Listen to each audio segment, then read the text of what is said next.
Okie dokie. How are we all going today? What's going on? This is a start, maybe. Just a tiny bit. Just a tiny bit later than usual. How are we all going?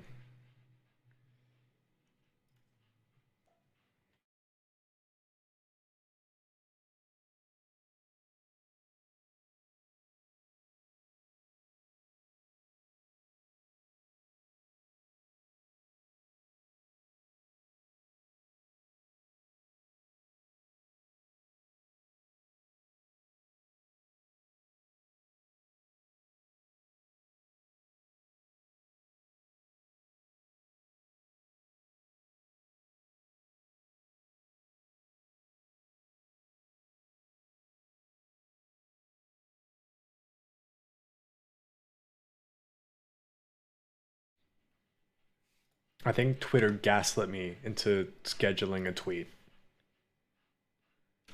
because it didn't do it. Uh,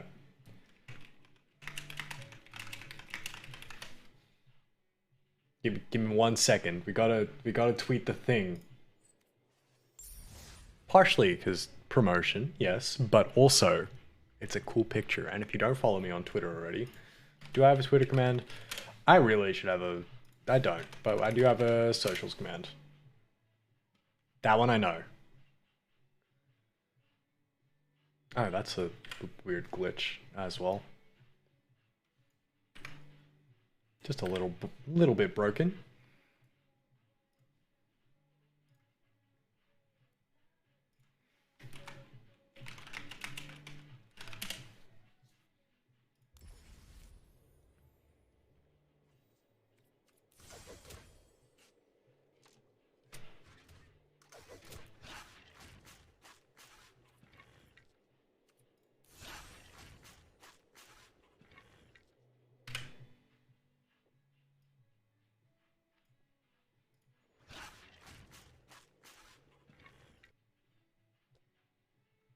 Oh no, I just had two Twitter tabs open.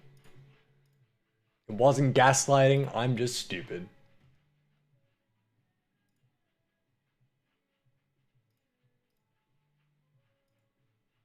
Oh my fucking god, I'm just clicking on all the wrong things. There we go. Jesus, Josh. Okay. So before we get started, hello everyone, how are we all going? What's been going on?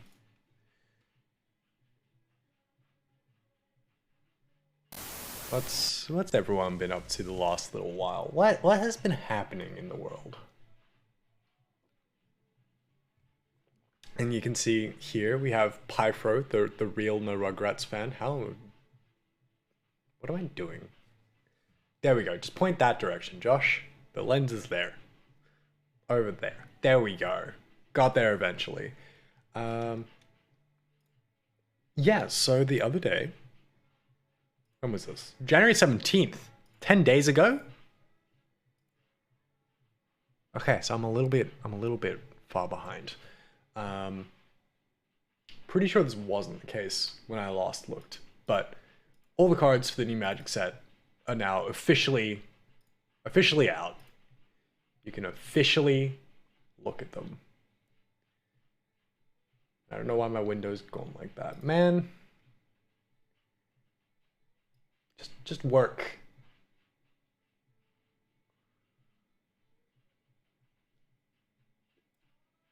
It's not working. That's fine. We're gonna thank you for the lurk, Chaotic. I hope you're doing well. Sorry, I'm troubleshooting. Cause this is not going to plan. What is going on? Okay.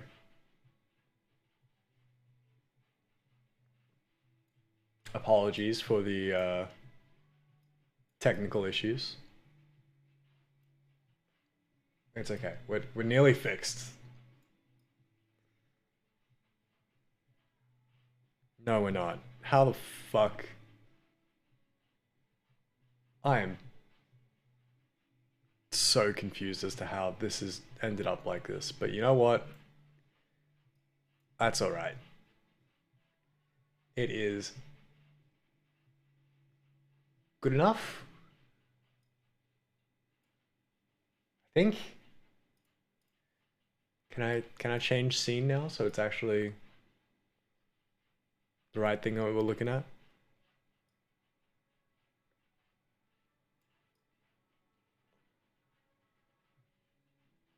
Okay, now it's too big. I don't know what the fuck is going on.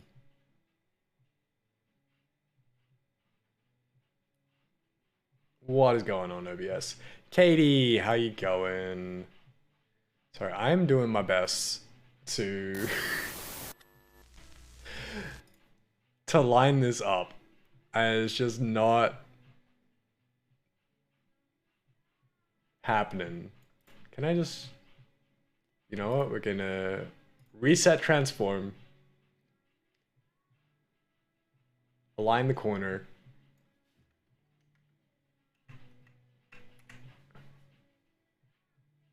Can I, oh fuck's sakes, just,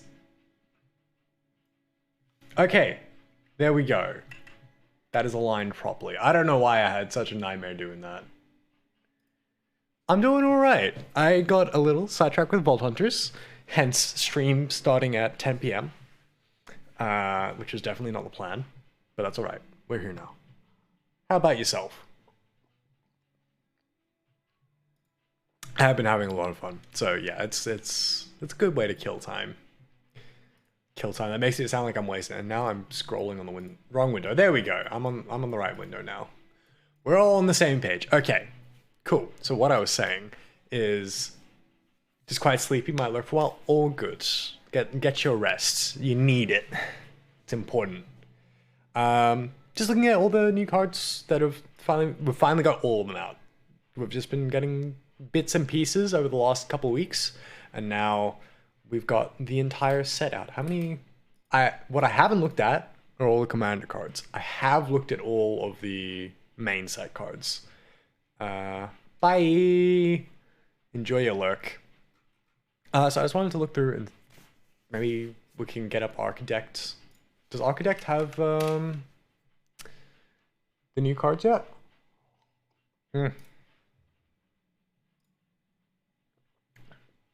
Let's have a look. Cards. What's a new one? Annex Sentry.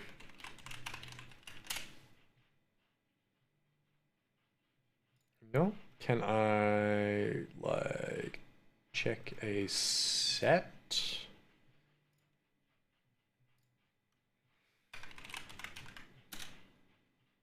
Oh, okay, it is there.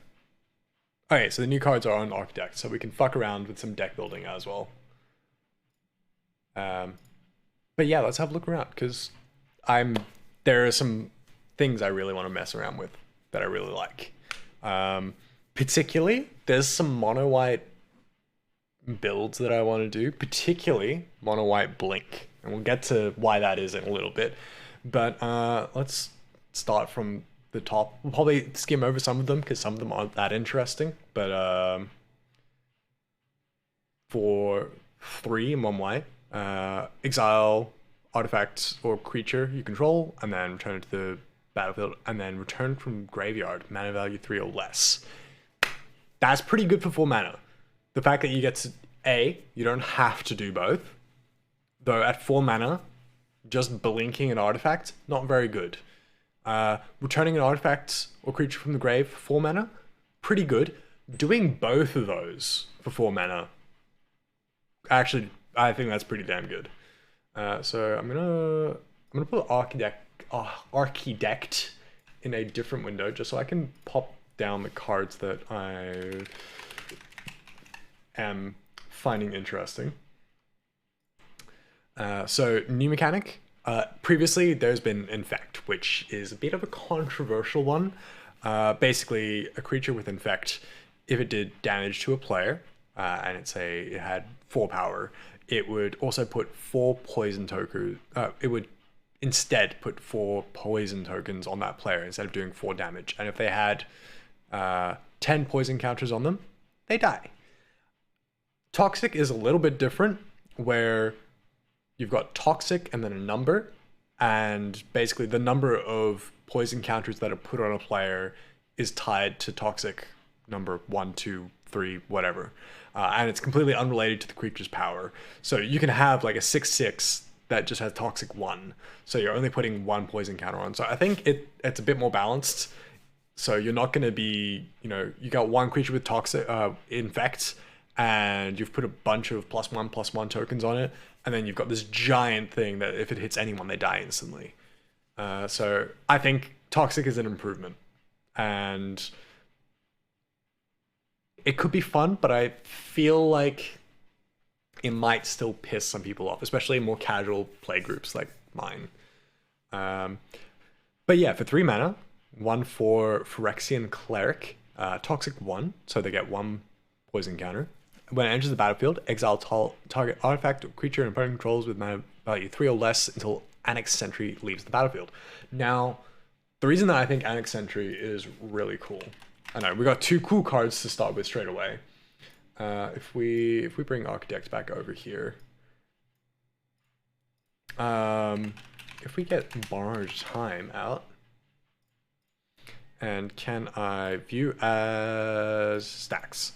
Okay, so Annex Sentry, 3 mana, right? You get a creature with toxic, so not bad, and it exiles a mana. There's the one limitation that really makes it different, is the mana value of 3 or less. But it's kind of like just Borrowed Time with creature and toxic. I guess Brutal Cathar is kind of the same deal. So whenever it enters the battlefield or transforms, you get to exile without the mana restriction. But it's a 2/2, and then it's also a werewolf. So if you flip that card over, it's red.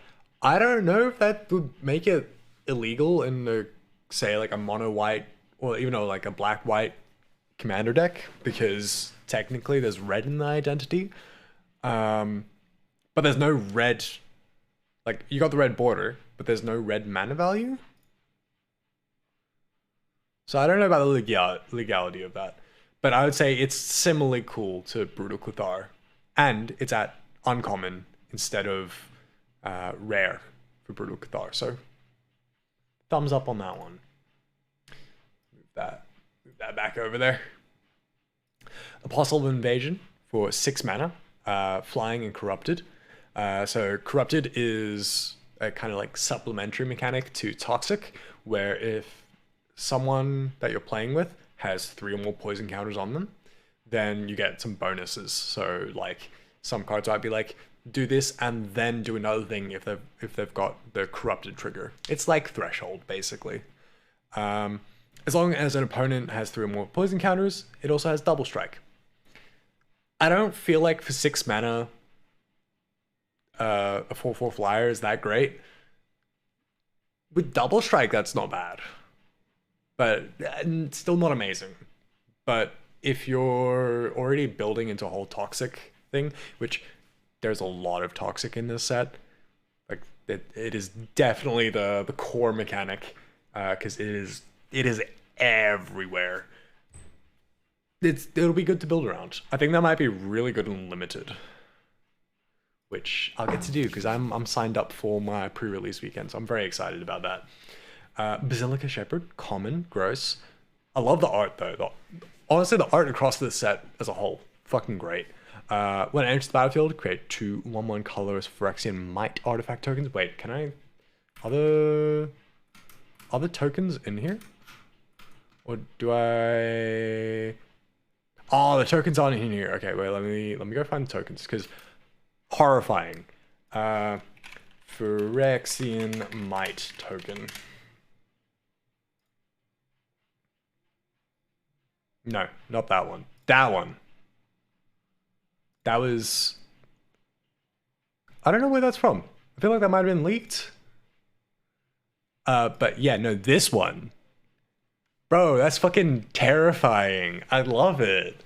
So many teeth and everything. There's in white in particular, it is a lot of bone and flesh. But yeah, so Basilica Shepherd. Create 2 mites when it enters. That's not awful. I guess that's alright. It's a common. Don't think too much of it. Next one, Bladed Ambassador for 2 mana, 3/1, and enters battlefield with an oil counter on it. Oil counters are it's just another counter. Doesn't really matter. Remove an oil counter from Bladed Ambassador and it gains indestructible until end of turn. So not awful. Indestructible can be handy. Again, another one that I think pretty good and limited. Charge of the Mites. I'm very on this one, but again, so many of these, I love the art. So deals damage equal to the number of creatures you control, which could be very useful with another card that we'll get to in a second. Creates 2 1/1 colorless Phyrexian Might artifact tokens. Yeah, for 3 mana, that's not amazing. It's not awful. It's just there. None of the commons here looking too interesting. Elishon and Mother Machines, one of the first cards that we saw that just major highlight. So Mythic, 5 mana for a 4/7, which I think is pretty good.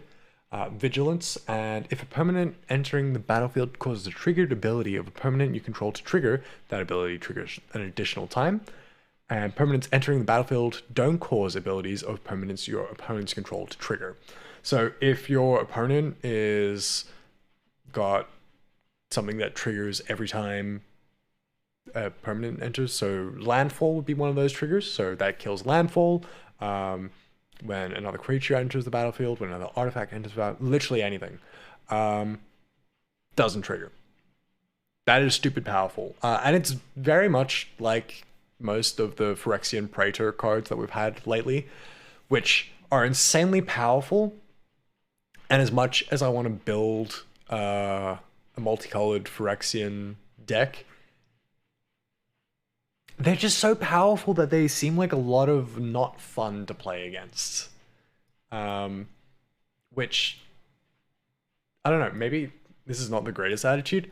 I like my decks to be fun to play against, and a lot of the Phyrexian Praetors aren't. Not at the level that I play at. So it's going to be one of those cards that's going to stay in the binder for a while. The Eternal Wanderer, now this is the Planeswalker that I was talking about that I'm like, mwah. We're going back. I think this started with Jumpstart 2022. We're getting Planeswalkers at non-mythic rarities again. So this one's at rare. And no more than one creature can attack the Eternal Wanderer each combat, which is kind of cool. Especially if you end up pulling this in limited, which as it being a rare, probably not, but still. And limited is looking very creature heavy. A lot of go wide with mites. That seems very stubborn. Good thing to stay on the board. And then you've got your +1, which is your flicker. So exile up to 1 target artifact creature, return that card. Yeah, you know what flicker is.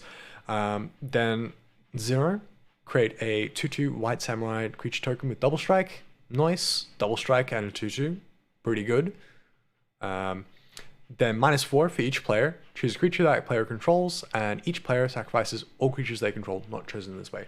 Now, I find it really interesting that you can go for the -4 straight away. Which, to be fair, is the same as the current, I think it's the Wandering Emperor, the one that we got in Kamigawa. You can go for the -2 straight away, which is exile target tapped creature and gain 2 life, if I remember correctly, which is quite good. Good removal. This is significantly bigger. It is 2 mana more expensive, but especially in Commander, which I think for a lot of us is the format that we play more, that's big. So that's a card I am definitely looking out for. Flensing Raptor. 3 mana for a flying 2/2 with Toxic. And when it enters battlefield, another target creature you control with Toxic gets +1/+1 and gains flying until end of turn. So you can start just getting those mites flying right over. Or, yeah, anything with Toxic. Again, one that I can see being a lot of fun and limited, but Beyond that, not sure. Again, unless you're really building heavy into Toxic. Equipment that's like not really that interesting. Incisor Glider, not that interesting for hard, but I love the art again. The body horror with like the teeth all over it. Ugh, it's horrific. I love it. Indoctrination Attendant, Toxic, and when it enters the battlefield, you may return permanent control to its owner's hand. So bounce effect in white. So not quite all the way to flicker, but if you want another ETB trigger, especially with Elish Norn, that's a good one to go with. Then again, like I was saying, a lot of go wide with mites. Whenever a equipped creature attacks, create a plus one. Create a 1/1 colorless Phyrexian Mite artifact creature token. Yeah. You know what a Phyrexian Mite is now at this point. So potentially you can just be attacking with this every turn, re-equipping it to the might that it creates, even if the creature's blocked and it dies. So that's looking pretty good, especially if you've got lots of things creating mites, which we'll get to further in here. I don't know how far down it is. Jawbone Duelist, Double Strike, and Toxic 1. I think that's pretty good. It's pretty straightforward. Not too complicated.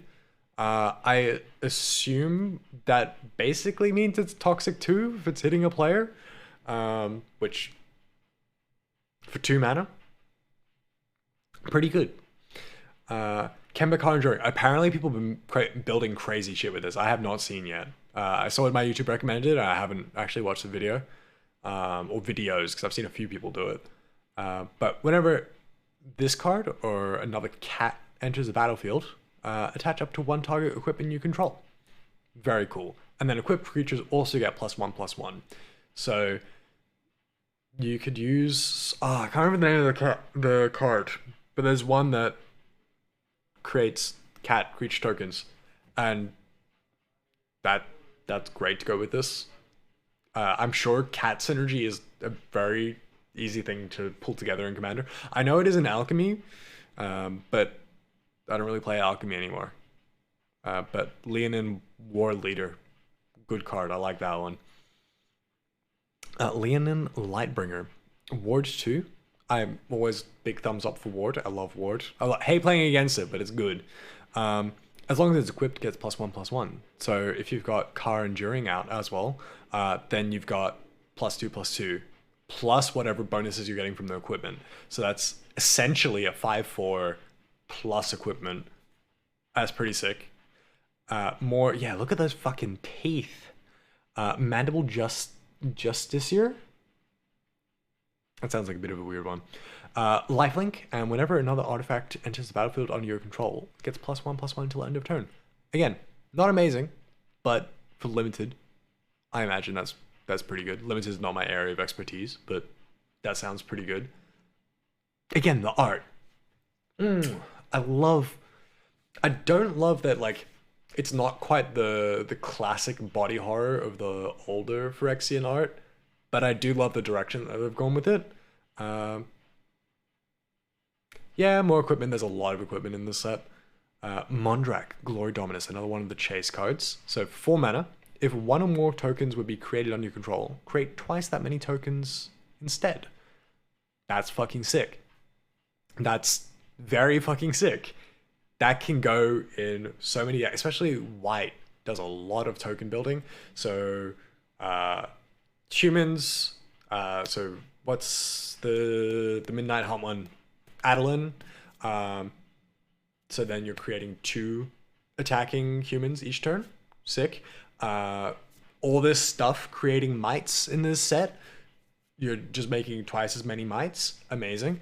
The other one in white that I play with a lot. No, the one that I don't play with a lot. The Brothers War one.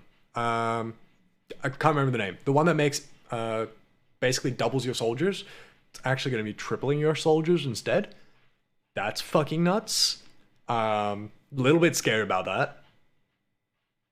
You can bet there's going to be a video on that. Oh, I just closed Twitch. Oopsie. So yeah, I'm very excited about that one. That one's looking like a lot of fun. And the fact that this is also Phyrexian mana, so you can pay life instead. Very, very excited about that. Especially in white where you've got a lot of life gain. Norn's Wellspring. Whenever a creature you control dies, scry 1 and put an oil counter on it, and then 1 mana and remove 2 oil counters. Draw a card. Pretty simple. Card draw. So straightforward. Something that we just kind of struggle with in white sometimes. Just nice. Love me a good bit of artifacts doing card draw. And as much as I want to put so much of this new stuff in my current artifact deck, it doesn't work lore-wide. Like it will fuck with the flavor, because my artifact deck at the moment is very much Urza focused and very clean artifice and not corrupted Phyrexian artifice. It was one of the things that kind of bothered me with the Brothers War commander decks, that the Urza one has Phyrexian stuff in it. I'm like, that flavor-wise does not work. Especially at the point in the story that the art depicts them in. But anyway. Orthodoxy Enforcer, not that interesting. Ossification. So that is just simply better, whatchamacallit, not borrowed time, but the other one that can only target creatures. That's the same cost. Don't remember the name of it. We're getting slightly power crept. It's 2 mana now instead of 3. And I don't know how much of an impact that's going to have, honestly. It'll be good for limited, because some 2 mana exile in limited, nice. I'm going to be very tempted to just build into white again, because that's what I always do. I'm like, yeah, I'm comfortable playing these colors. I'm going to do that. And then I didn't do that in my last draft, and I got fucked. So I tried to do Red Goblins and Dominaria Remastered, and you know what? It wasn't awful. I got very close to winning all my games. I just couldn't close it out. I didn't have something big. Phyrexian Vindicator, 4 white. That's not something you see very often. Flying. If damage would be dealt to Phyrexian Vindicator, prevent that damage. When damage is prevented this way, Phyrexian Vindicator deals that much damage to any other target. So that's nuts. That's really fucking good. So if you want to just great blocker, so you just throw it out against literally anything. Say you're playing against someone with a bunch of tokens, you block, takes no damage, and then they've got, say, like, you know, a bunch of soldier tokens. They're 1/1s. And you're like, cool. That 1 damage is being redirected at one of your other soldier tokens, so now they both die. It's great. I love that. It's going to be expensive. That much I am confident about. Planar Disruption, enchant artifact creature, planeswalker, can't block. Yeah, more of the same. I think we've got plenty of similar ones in blue where it's just like, yep, you stop that. Stop. You can stay there, but just right there. No, don't attack, don't block. That stop. I don't know what rarity those other ones are at, but given I've got a few copies, they're probably not that rare. Keep in mind, this is all very casual input here. Plated Onslaught, affinity for artifacts, which, again, so tempting to put in my artifact deck. Creatures you control get +2/+1 till end of turn. Not bad. With the mites, again, with like Squell Defector Mite, and you just make more and more mites. It's going to be pretty easy to knock that 3 mana cost down to 2. And for 2 mana, that's not bad. But I feel like there's probably better options out there. At the beginning of combat on your turn, target creature you control gets +1/+1. Unless that creature has Toxic, in which case it gets +2/+2. Again, nice. Especially with, which one was it? The bird one. Yeah, so you can give something else Toxic, and then go to combat, and then give it flying. Or no, you would have to... Nah, yeah, okay. Combo's not working. You know what, never mind, ignore me. There's an order of operations that we were missing there, but that's all right. I don't know why. Okay, so this art has been like one of the. Sorry, I've got like a bit of dry skin on my nose. That's why I keep picking at it. Um, this art has kind of been everywhere. I don't know what it is. Everyone just looks really strange in it. I don't know. It looks kind of weird. No hate to the artist. They're just it feels like they copy pasted the same smile onto everyone. I don't like it. More equipment buffs, equip creatures you control get indestructible to the end of turn. It's a bit of a nothing card. Senior Esser, more gorgeous art. Just, mwah. Otherwise, really not that interesting. Scroll Defect Might. This is a fucking gnarly card. Aside from the art, which again, fucking love. Look at the little dude. His all exposed muscles and stuff. Can't block, but one Phyrexian white, choose a color. Another target creature gains toxic and hexproof from that color until end of turn. Which, it's weird to see hexproof from X color. Usually it comes in the form of protection from XYZ color. I wonder if there's a specific balance reason for that. I guess that's so like you can't get something like really big. So say like you've got like this 6/6 and you're like, cool, it's gonna get protection from say your friends playing mono red. Red, so they can't even block it, so it just goes straight through. That's probably the reason that they did that, but yeah, it's weird to see hexproof from color. It's not one we see very often. Skrelv's Hive is the one that we were looking for earlier. At the beginning of your upkeep, you lose 1 life and create a 1/1 colorless Phyrexian. I'm just gonna say might from now on. And then Corrupted, this is the part I do like. As long as an opponent has 3 or more poison counters, creatures you control with Toxic have lifelink. So, all your little mites. Once you only have to hit them 3 times, which is not a whole lot, especially if you're making 1 every turn and you've got other toxic stuff in your deck. It's going to be pretty easy to do that. So then you've got Toxic and lifelink. You're going to end games really fast. Kind of same deal as Bitter Blossom. Bitter Blossom's pretty cool. But I don't think Bitter Blossom really has the MTG Bitter Blossom. I don't think it has that end condition where it's like, yeah, if there's another condition you meet, there's...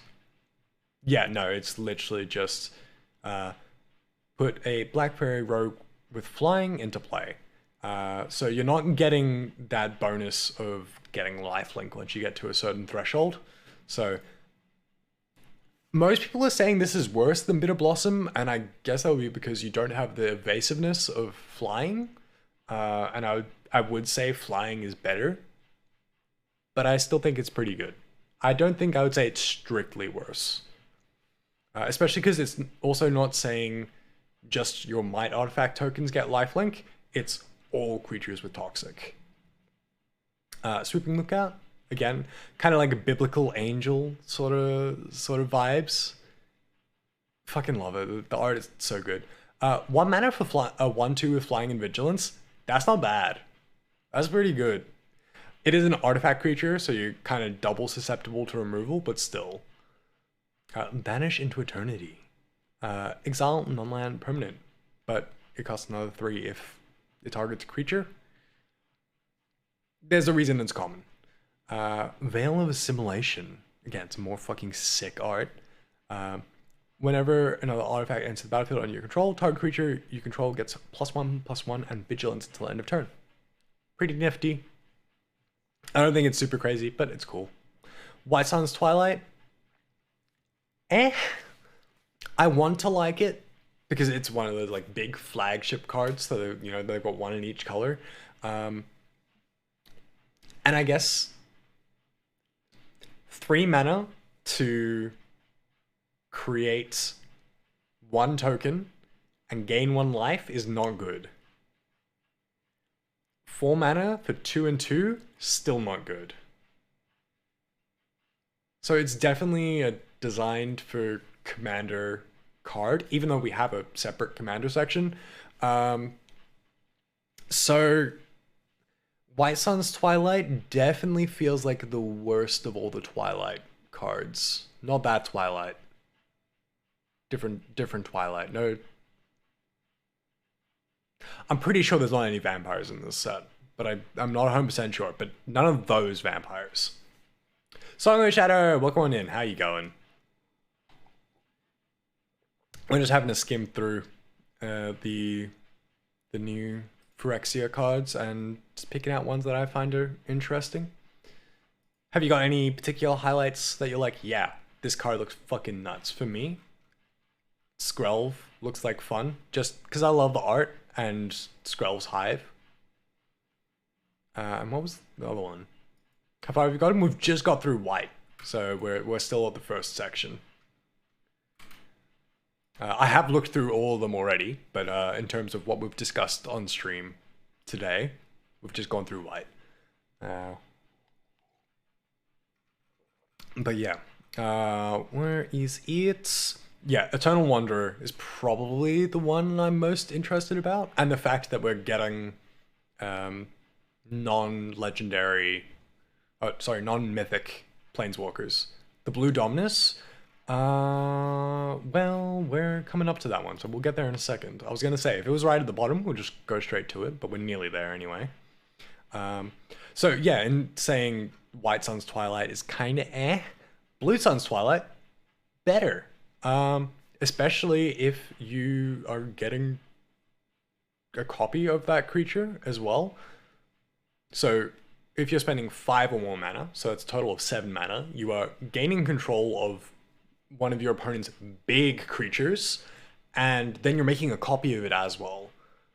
So even if they manage to remove that creature or get it back, if they're also playing blue, I guess, you've still got a copy of it. That's pretty gnarly. Plus all of white scares you. Why does white scare you? I will admit, white has been getting slowly buffed little by little in the last few sets, so that's a little understandable. This one I quite like. Bring the Ending. Counter a target spell unless controls pays 2. It's a pretty standard counter spell. Not amazing for 2 mana, but not awful. But counter that spell with no conditions if they have 3 or more poison counters. Elishon and Skrelv, yeah. Elishon is, that's what I was saying earlier before you popped in. I really don't like a lot of the Phyrexian Praetor cards just because they are so powerful, and I play at a very casual level, so a lot of the people I play with are not going to enjoy that. Lego, how's it going? What's been going on? This one I'm excited about. Encroaching Microsynth. Non-land permanents you control are artifacts in addition to their other types. The same is true for permanent spells you control and non-land permanent cards you control that aren't on the battlefield. So that's basically everything in your hand, everything on the stack, everything that you own is everything it is already. So instant, enchantment, whatever the fuck, and artifacts. That's going straight in my artifact deck as soon as I pull it. That's so fucking good. Because I've already, obviously, when you're doing artifact affinity, you've got a bunch of artifact reduction costs, and then making everything an artifact, insane. I'm very much looking forward to that. Distorted Curiosity costs 2 less, so 1 mana to draw 2 cards, pretty good. And like we were saying, getting to that 3 poison counter threshold, not very difficult in this set. So I think in Limited, Distorted Curiosity is going to be a pretty popular one. Escaped Experiment, love the art for this one. It's a shit card. Really not that interesting, but it looks gorgeous. Font of Progress. Enters the battlefield with 2 owl counters on it. Can you tell the coffee hasn't hit yet? Yeah, you gotta proliferate to buff it up. So on its own, not that great, but building around proliferate or all counters as a whole, that could be fun for mill players, I guess. I don't play mill. I'm the wrong person to ask on that one. Mystic Forge and that blue Microsynth card, yes. Or there's so many things that could go with. It's really, really powerful. It honestly surprised it's not a mythic, but I feel like most mythics have a more active effect. And this is kind of passive. Like, it's a key element to the combo, but it isn't a combo.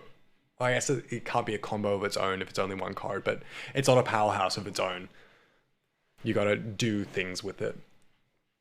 I'm doing pretty well. Have curry. Ooh, what sort of curry? I've actually got curry in the fridge. Got a green curry sitting there waiting for me. Yeah, a lot of sick art. Honestly, a lot of the blue cards, I'm like, eh. Jace is powerful. Can I? There we go.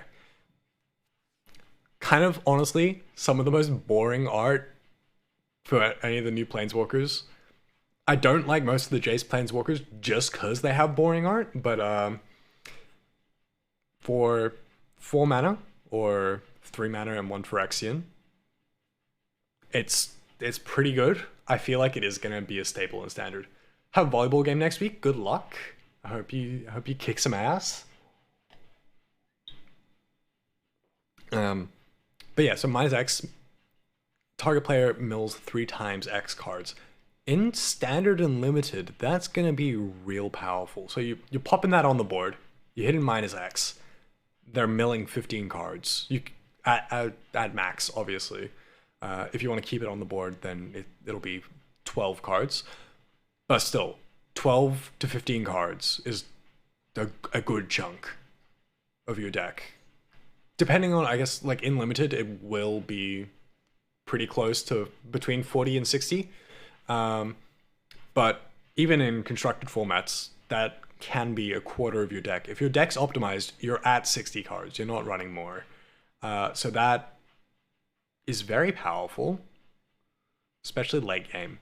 So I'm very excited and scared. And like I was saying before, there's a lot of mill stuff in blue this time around.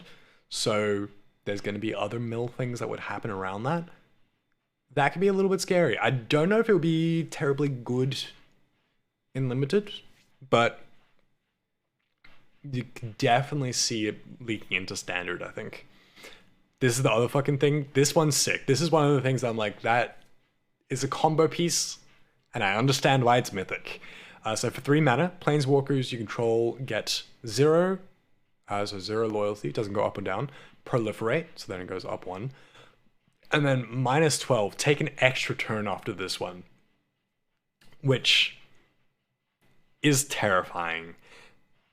Given that it's also in blue, there are a lot of Planeswalkers that I feel like are going to go really well with that. So the big Urza from Brothers War, that's a Planeswalker I love, that I play with a ton. So that's going to be able to trigger twice each turn, which he's got better things to tick up. But if you've got, say, 3 Planeswalkers on the board, which with the deck that I've got them in is pretty common, and then you're getting all 3 of them to proliferate. So you've got Urza proliferating twice. So that's 4 proliferates. They're all going up by 4 in 1 turn. It's going to be really easy to get to 12. Little bit scary. Definitely not something you would worry about in limited. Maybe Jace can combo with that all right. I don't think it's gonna be insane. Yeah, not super interesting. Not super interesting. Mind Splice Apparatus, another one that I'm like, too powerful. Instant and sorcery spells you cast cost 1 less to cast for each oil counter on Mind Splice Apparatus. So at the beginning of your upkeep, put an oil counter on it. So basically each turn, it gets cheaper and cheaper. Fucking sick. Love it. Could be scary powerful, especially in blue where you've got a lot of copy effects. Copying artifacts and then being like, cool, I now have -6 on all my instants and sorceries. I don't like that. That's scary. But also I do like that because I want to do that. Minor misstep. I see a lot of people really split on this one. I don't know if it's good or not because I feel like counter target spell with mana value 1 or less. So or less is really, there's not a lot of zero cost spells in standard at the moment. Ornithopter, yeah, definitely a good sideboard card if you know what you're going up against. And you're like, okay, yeah, I can see they're doing a lot of small stuff. And I feel like it's probably a good play against other blue players. I'm not entirely sure. To me, it just seems okay. But a lot of people are like, yeah, this is amazing, this is broken. And then other people are like, no, this is shit. So I'm really divided on that one. But another great piece of art. Just so much good art in this set. The last couple, I think Dominaria United for me was mostly a miss in terms of the art. I felt like a lot of it was kind of boring. But Brothers War and this set, Prologue to Phyrexia, two mana. Each opponent gets a poison counter, great in Commander, and draw a card. I think that's really good, especially if your deck does anything proliferate, that card's going in there. Ash, how you going? It definitely seems evil, especially if you've got like Jin-Gitaxias, the Kamigawa one. That's the one that copies the first spell you cast each turn, I think. So each opponent gets 2 poison counters and you draw 2 cards. That's kind of scary. You always wanted to learn Magic? Hell yeah. Well, we're kind of, this is jumping a little bit in the deep end because we're looking through all the new stuff, but feel free to hang out while we do this. Okay, not interesting, not interesting, not interesting. Yes. Again, it's just going to go in every artifact deck.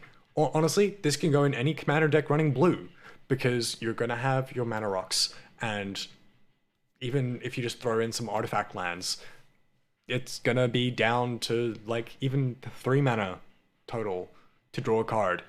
Really good.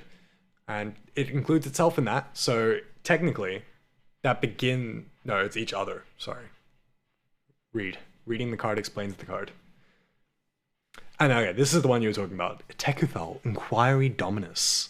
For 4 mana, flying, if you would proliferate twice instead. That is terrifying, given how much proliferation there already is in the set, and how much we're doing with poison counters and oil counters. It's terrifying. It sounds like a lot of fun. There's so much proliferate stuff in blue that just terrifying. Love it. I have one magic card I got gifted in 7th grade. Dude, send a picture in the Discord. I would love to see what it was. I was not playing Magic in 7th grade. Thrumming Bird. Sick art. Deals damage and proliferates. What can I say? More proliferate in blue. It looks like fun. Then, Unctus. I feel like I'm saying that wrong, but Unctus, Grand Meditect. Other blue creatures you control have, whenever this creature becomes tapped, draw a card and then discard a card. So that's not a May effect. You do have to do it, but it's blue. It's pretty easy to be like, cool, I'm just going to throw this in my graveyard and then get it back out. It's not super difficult. Thrumming Bird's back. Yeah, you like Thrumming Bird? I'm not homie in my dorms now. Fair enough. Yeah, so blue is looking a little scary. I'm actually really excited to do my pre-release. I would like to actually do a draft rather than the sealed, but yeah, I'm very excited regardless. Okay. Black I felt was kind of mid. We'll get there, but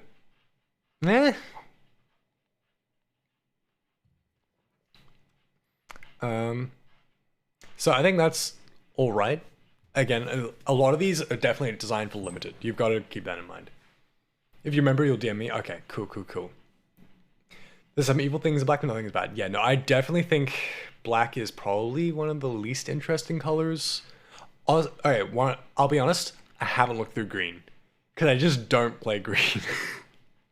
So I actually have no idea what's going on in green. We'll get there. I probably should have looked through everything, but 1 mana to destroy target creature or planeswalker, and sacrificing a creature or artifact's not difficult, especially with the amount of tokens you make in this set. That's at common. That sounds like fun. I'm looking forward to that. It's a little bit scary. I think it's blue and it's like a blue monster type thing. Okay. That's incredibly vague. Exile target creature has mana value 3 or less. Which is kind of like Fatal Push. What was Fatal Push one? I have a promo Fatal Push from a Friday Night Magic that I won. Yeah, so converted mana cost 2 less. So it's basically just a Fatal Push, but 1 step up. And then, again, poison counters, you can just do it, no conditions, which is sick. Hello. Hi, Nemi. How's it going? Yeah, it's going pretty good. We're just finished with blue. We're getting through to black now. Just having a look through the full spoiler list. Chatting about what cards are exciting us and what are not really exciting us. I honestly, not terribly excited about black. Mostly excited about white and blue. There's some stuff in red that's interesting. That's kind of it. Deck building mono red for standard. Ooh, yeah, I'm probably gonna wait until we get everything on arena before I start building stuff. Just because I like to actually be able to play test it. But very excited to play with things. Rat tribal sound good? Yes, there's another rat in here, isn't there? Where is he? Yeah, Blightbelly Rat. That's not the one I'm looking for though. It's the promo card that comes in the bundle. Where is he? Yeah, there we go. Caramonix, the Rat King. Toxic 1 and other rats you control have Toxic 1. So you can just throw this fucker in any rat deck and you're set. I hate that. That's great, but I hate it. If you have a deck, I know someone who does Magic games every weekend, definitely point them in my direction because I would love to have more people to play with. Just be 1 mono reds build. This is mono red artifact sacrifice. Hell yeah. I tried building something like that a little while ago on Arena with just the stuff I already had. It didn't go very well. But thank you for the follow, Nemi. Let's get back to the top of black. Let's not skip ahead too much. So far we've agreed Blue Sun Twilight, really good. White Sun Twilight, really shit. Black Sun Twilight, up to 1 target creature gets -X -X until end of turn. If X is 5 or more, return a creature card. It's not bad. So consider that most graveyard resurrection cards are 4 or 5 mana. So you're getting to remove a creature and bring back a creature. It's good. I wouldn't say very good, but it's definitely good. Every weekend he does 4 people match while he comment about the game. Chat, well, that sounds like fun. So yeah, that sounds like decent. I would say that's definitely above White Sun and below. No, I would say it's at the same level as Blue Sun. Depending on how you build your deck. Versus, I think Blue Sun is probably just better overall. So I guess that puts Blue Sun at the top, then Black Sun, and then White Sun still at the bottom. You feel like it's really bad?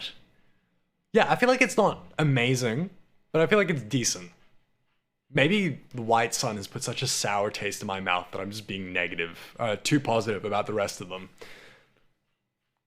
Wish X was doubled. Yeah, but then it would scale out of control really easily, especially as much as Wizards has a separate page for Commander. We'll get to that. Everything's designed for Commander. It really is. Yes, we got rats. We got really fucked up looking. That is more in line with the traditional body horror art that I'm used to seeing for Phyrexians, and I do like that about black in this set. You don't think it would have been too powerful? I don't know if it would have been too powerful, but I think it would have been notably more powerful than the other cards. Good luck, Ash. I had some really fucked up vaults today, so I hope you got better luck than I do. Yeah, so 2 mana -2, 3 mana -4. Yeah. Yeah, I guess it's not that bad. But then when it comes to you're getting to 5 mana, so it's a -10, -10, and a resurrection, I feel like that might be getting to the point where it's too much. Arguably. Yeah. I'm a bit on the fence about it. I see what you mean. 2 mana -1/-1 is very weak. It is. And most of these cards are really weak if you put 1 mana into it. Even with the Blue Sun, where is it? So mana value 1.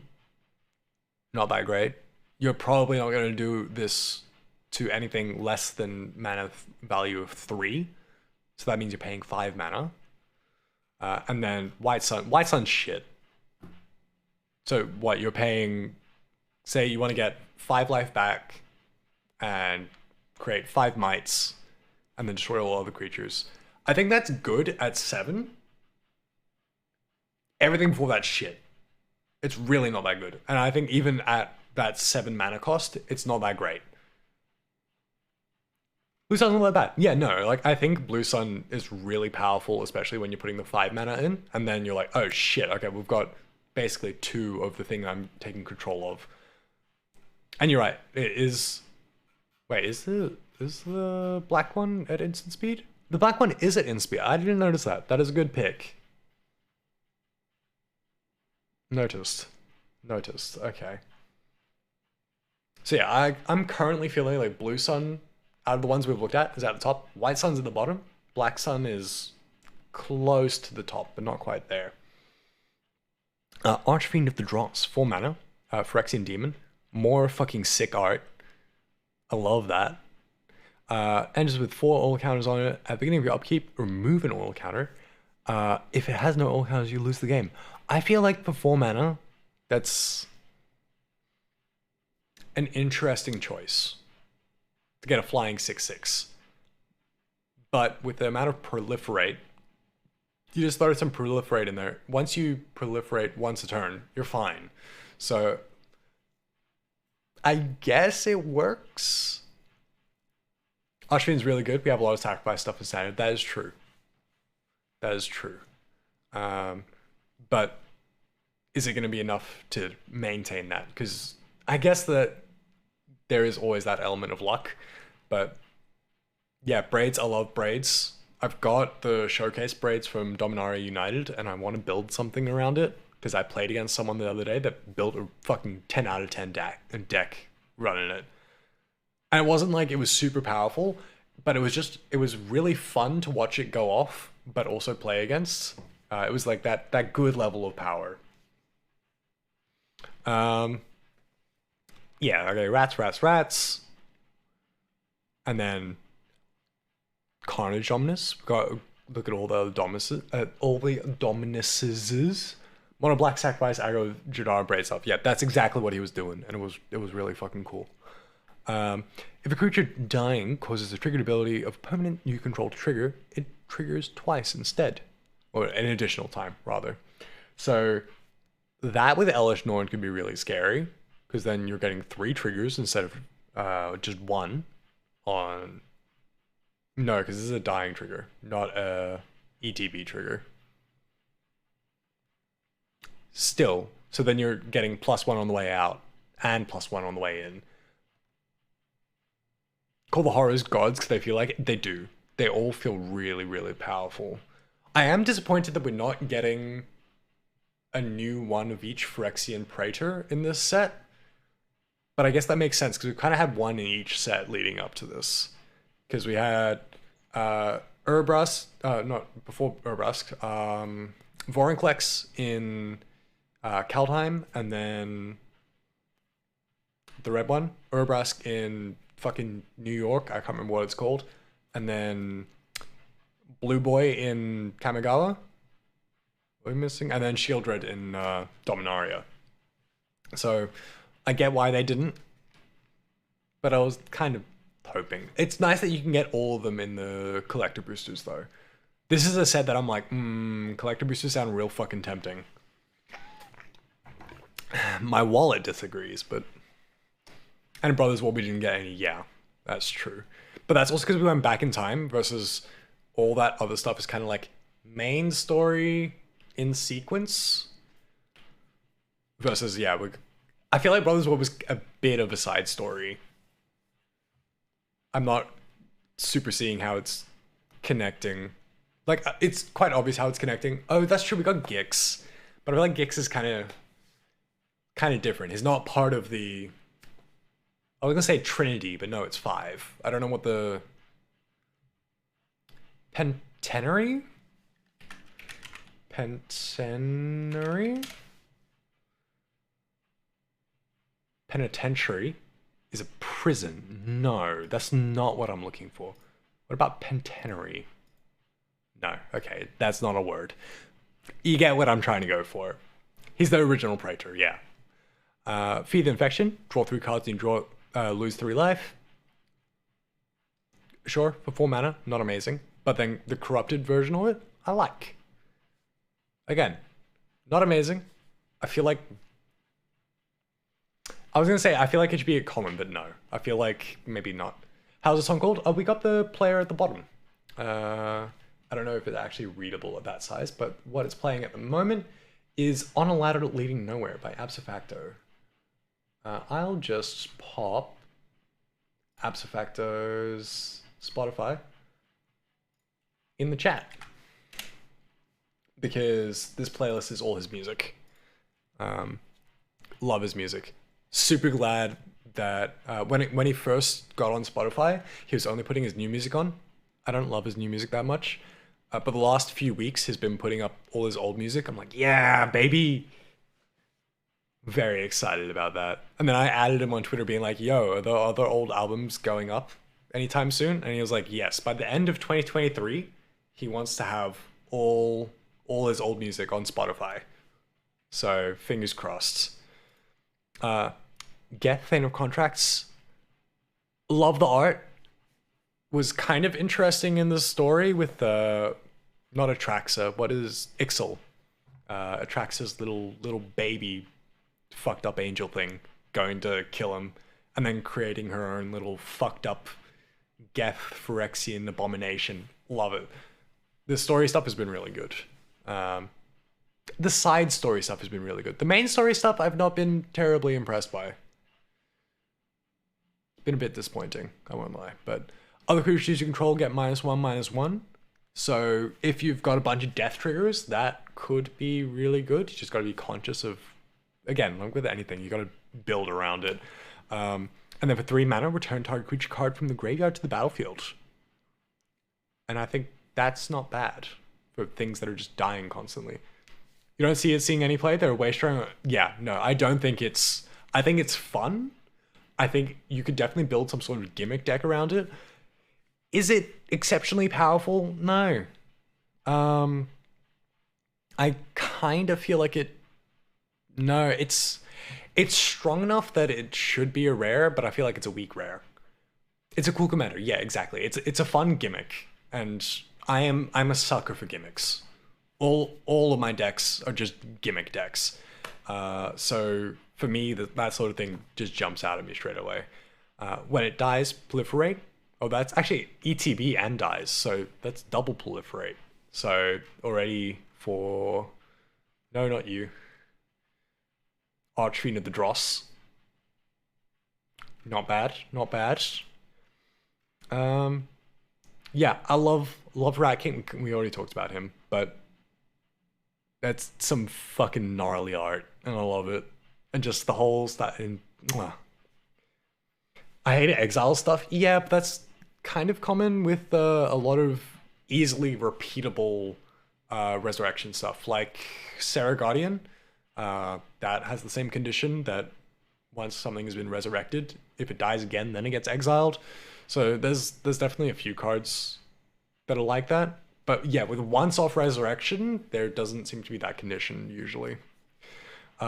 Necrosquito is an interesting one, just for the art. I think otherwise it's a very gimmick one. It does specify dies. Where was it? I have already lost it. There we go. Yeah, it does specify dies. Unfortunately. But it looks gnarly.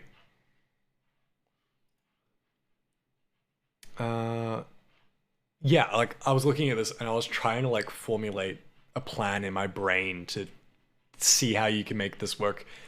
Again, with so much proliferate on there, it'd be pretty easy to buff this up.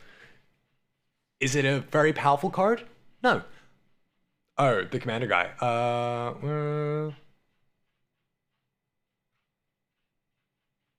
Is that the one you were thinking about? Yeah, it says leave the battlefield. So yeah, even if you say like bounce it to your hand in blue, I think that counts as leaving the battlefield because it's leaving the battlefield to go into your hand. So yeah, no, not amazing. Where's the next? Yeah.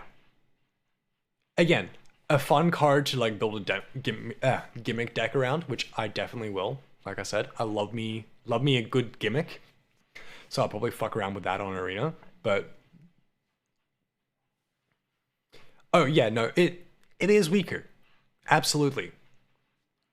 But like I said, I love me a gimmick, and I think also because it specifically uses oil counters, and there's so many different cards that have put an oil counter on another creature or another artifact. I think you could end up putting like 5 oil counters on it in one turn, and then all of a sudden you've got this like 6/6 in the air. You're like, oh fuck. Again, is it the best way to do that? No, it's really not. Like Archfiend of the Dross is a better way to do that. For the same amount of mana. For the same amount? Yeah, it's the same amount. Like, it's not great.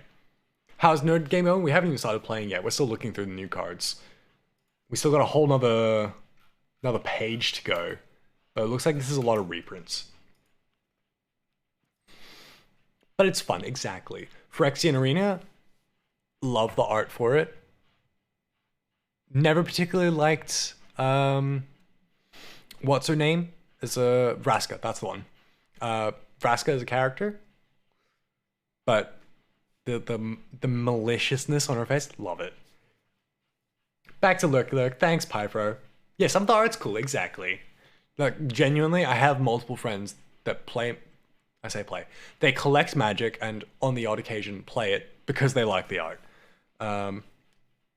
Creatures that have all counters count as modified. You know what? That is a good question. I don't know.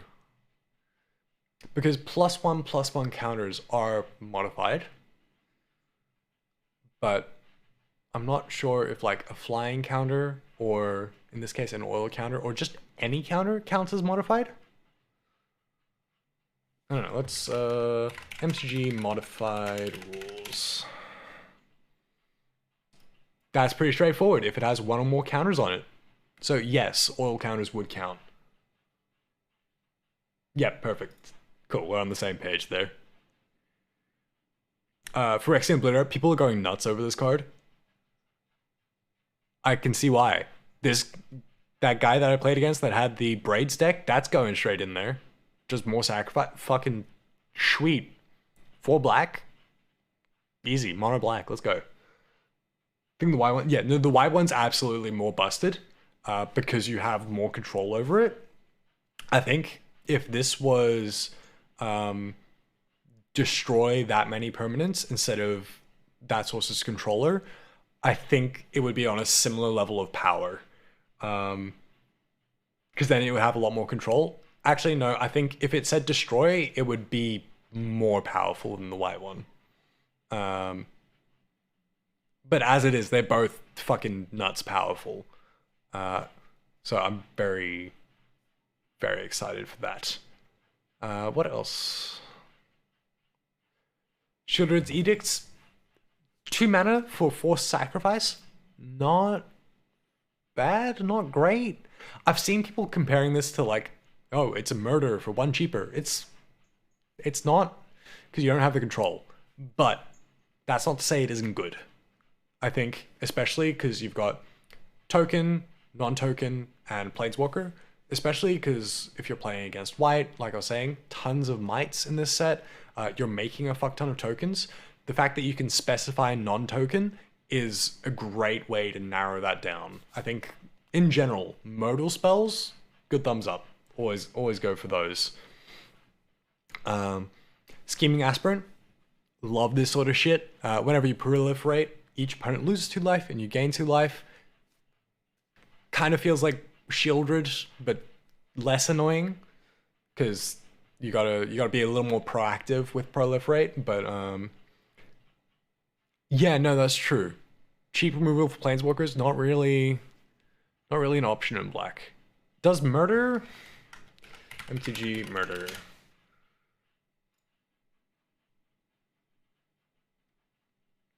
Yeah, no, just target creature. Hero's Downfall?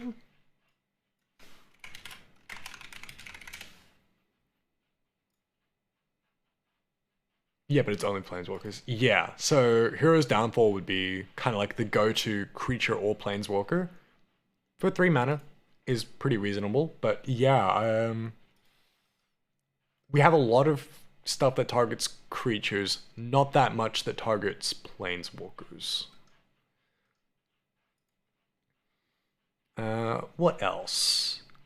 Shieldred's Headcleaver. Again, some more sick art. Menace and Toxic 2. For 4 mana, I think that's not bad. I don't think it's great, but I'm actually really glad a lot of the stuff in the set is just Toxic 1. Because I think if it was working like Infect used to work, it would be a lot more frustrating to play against. And I think most cards being at Toxic 1 level makes it a bit more fun. Yeah, there we go, more Toxic 1. When it dies, create a Might. Sure, that's really not that exciting. Jasmine Bearer, look at the top 3 cards of your library. Put one of them into your hand and the rest into the graveyard. Good for resurrection stuff, which, like you were saying, we got plenty of resurrection and sacrifice stuff in standard, so that could work well. Nice at common. Kind of cool art that reminds me a bit of earlier Magic stuff. Yeah, it's cute. It's not like super powerful, but it like fits in nicely. I don't know about it being 4 mana. I guess it is a common, so it's not meant to be amazing. Emergence, that's what I was saying earlier. 5 mana is pretty standard for resurrection. Put target creature card from a graveyard onto the battlefield under your control. Proliferate. Literally, replace any of your 5-cost resurrection with this. It's better. It's simply better. Like, it's just the same costs, and you get to proliferate, which I guess isn't really that helpful if you don't have a bunch of counters going on and stuff. But say like I got black-white vampires, fuck ton of counters in that, and then resurrection and proliferate, great. Everyone else gets another counter on it when I resurrect, sick. Really, you think it's Golgari self-mill to work? No One Left Behind is insane. Where is No One Left Behind? Have we got that far yet? No, which one's No One Left Behind? No One Left Behind. It's from Brothers War. Which one's that? Yeah. I don't know if I think that's better. Because how often are you looking to resurrect something that's mana value 3 or less? I guess like if you're doing life gain, a lot of your combo pieces are at the low end of the range. A lot of aggro will be low end, but it's not worse. I wouldn't say it's worse, but oh, there's a Crimson Vow Madness one? Crimson... Oh, yes, the Edgar one. Edgar's Resurrection? No. But I know the one you mean, because I've got it in my vampire deck. Edgar's Reawakening? Awakening? That might be it. There we go, Edgar's Awakening. Yeah, no, the madness, that one is also good. I would still argue the proliferate one is really strong as well. Um, that works really well in Crimson Vow because of the blood tokens. So you've got that constant discard outlet. Um, Also weird that they didn't label it Madness, because Madness was a very Innistrad mechanic, and then we're back in Innistrad, and they're like, yeah, no, it's not Madness, it's just another thing. Yeah, depending for what you're playing, of course, which that's always the case. Vat of Rebirth, I've seen some people going nuts about this. I don't think it's insanely powerful. I think it's really good. So 1 mana to get this out, and then whenever something is going into the graveyard from the battlefield, you get an oil counter. And then for 4 oil counters and 3 mana, you can get anything out. I think it's pretty good. I don't think it's insane, but people have been going, I guess with proliferate, I think that's the part that I've missed in that is then yeah, you can really, yeah, for Commander I think it's really good. Especially again, tokens, as much as a lot of the time you don't think about tokens going to the graveyard, they do go to the graveyard and then the token card kind of just disappears into the ether. So you'd still get that trigger. So again, go wide strategies, that with Bitter Blossom. I don't know how much Bitter Blossom goes for these days, but Braid's Command of Throw, yeah, I can see that. With all the self-sacrifice. Vron, Executioner Thane. Hardcore, you know what that reminds me of? Starkiller, Star Wars. Not Starkiller Base, that one. That one, that's a clearer image. That's what that makes me think of. I think it is just the claws. It's just the claws and the edgy. I think that's it. Like $30, yeah, that sounds about right. Whenever one or more other creatures you control dies, each opponent loses 2 life and you gain 2 life. Only triggers once per turn. It's just worse. What should we call it? I've forgotten the name of it. I feel like it could be a good addition to life gain decks. I'll probably put it in one of mine if I get it, but is it great? I don't know. I feel like we've been seeing more and more of this ability triggers only once each turn. And that's definitely tempering the power of a lot of cards. I feel like Blood Artist is still better than this.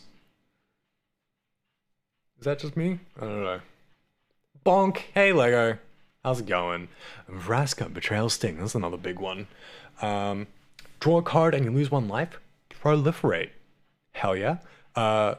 The -2 removal, I fucking love. Target creature becomes a treasure artifact and loses all the card types and abilities. So literally you're just turning your opponent's creatures into treasure, which that mana kind of gives them a way to get back, but it's great that it's specifically, it just makes them a treasure. Because then if you've got like some other sacrifice or death outlets, like if you've got something that triggers on artifacts leaving the battlefield, then you can get some triggers from that. There's definitely some options there. I don't think it's amazing. I think it's one of the more mid planeswalkers in this set, but I like the 0, the proliferate and draw a card. Nice. Vraska's Fall.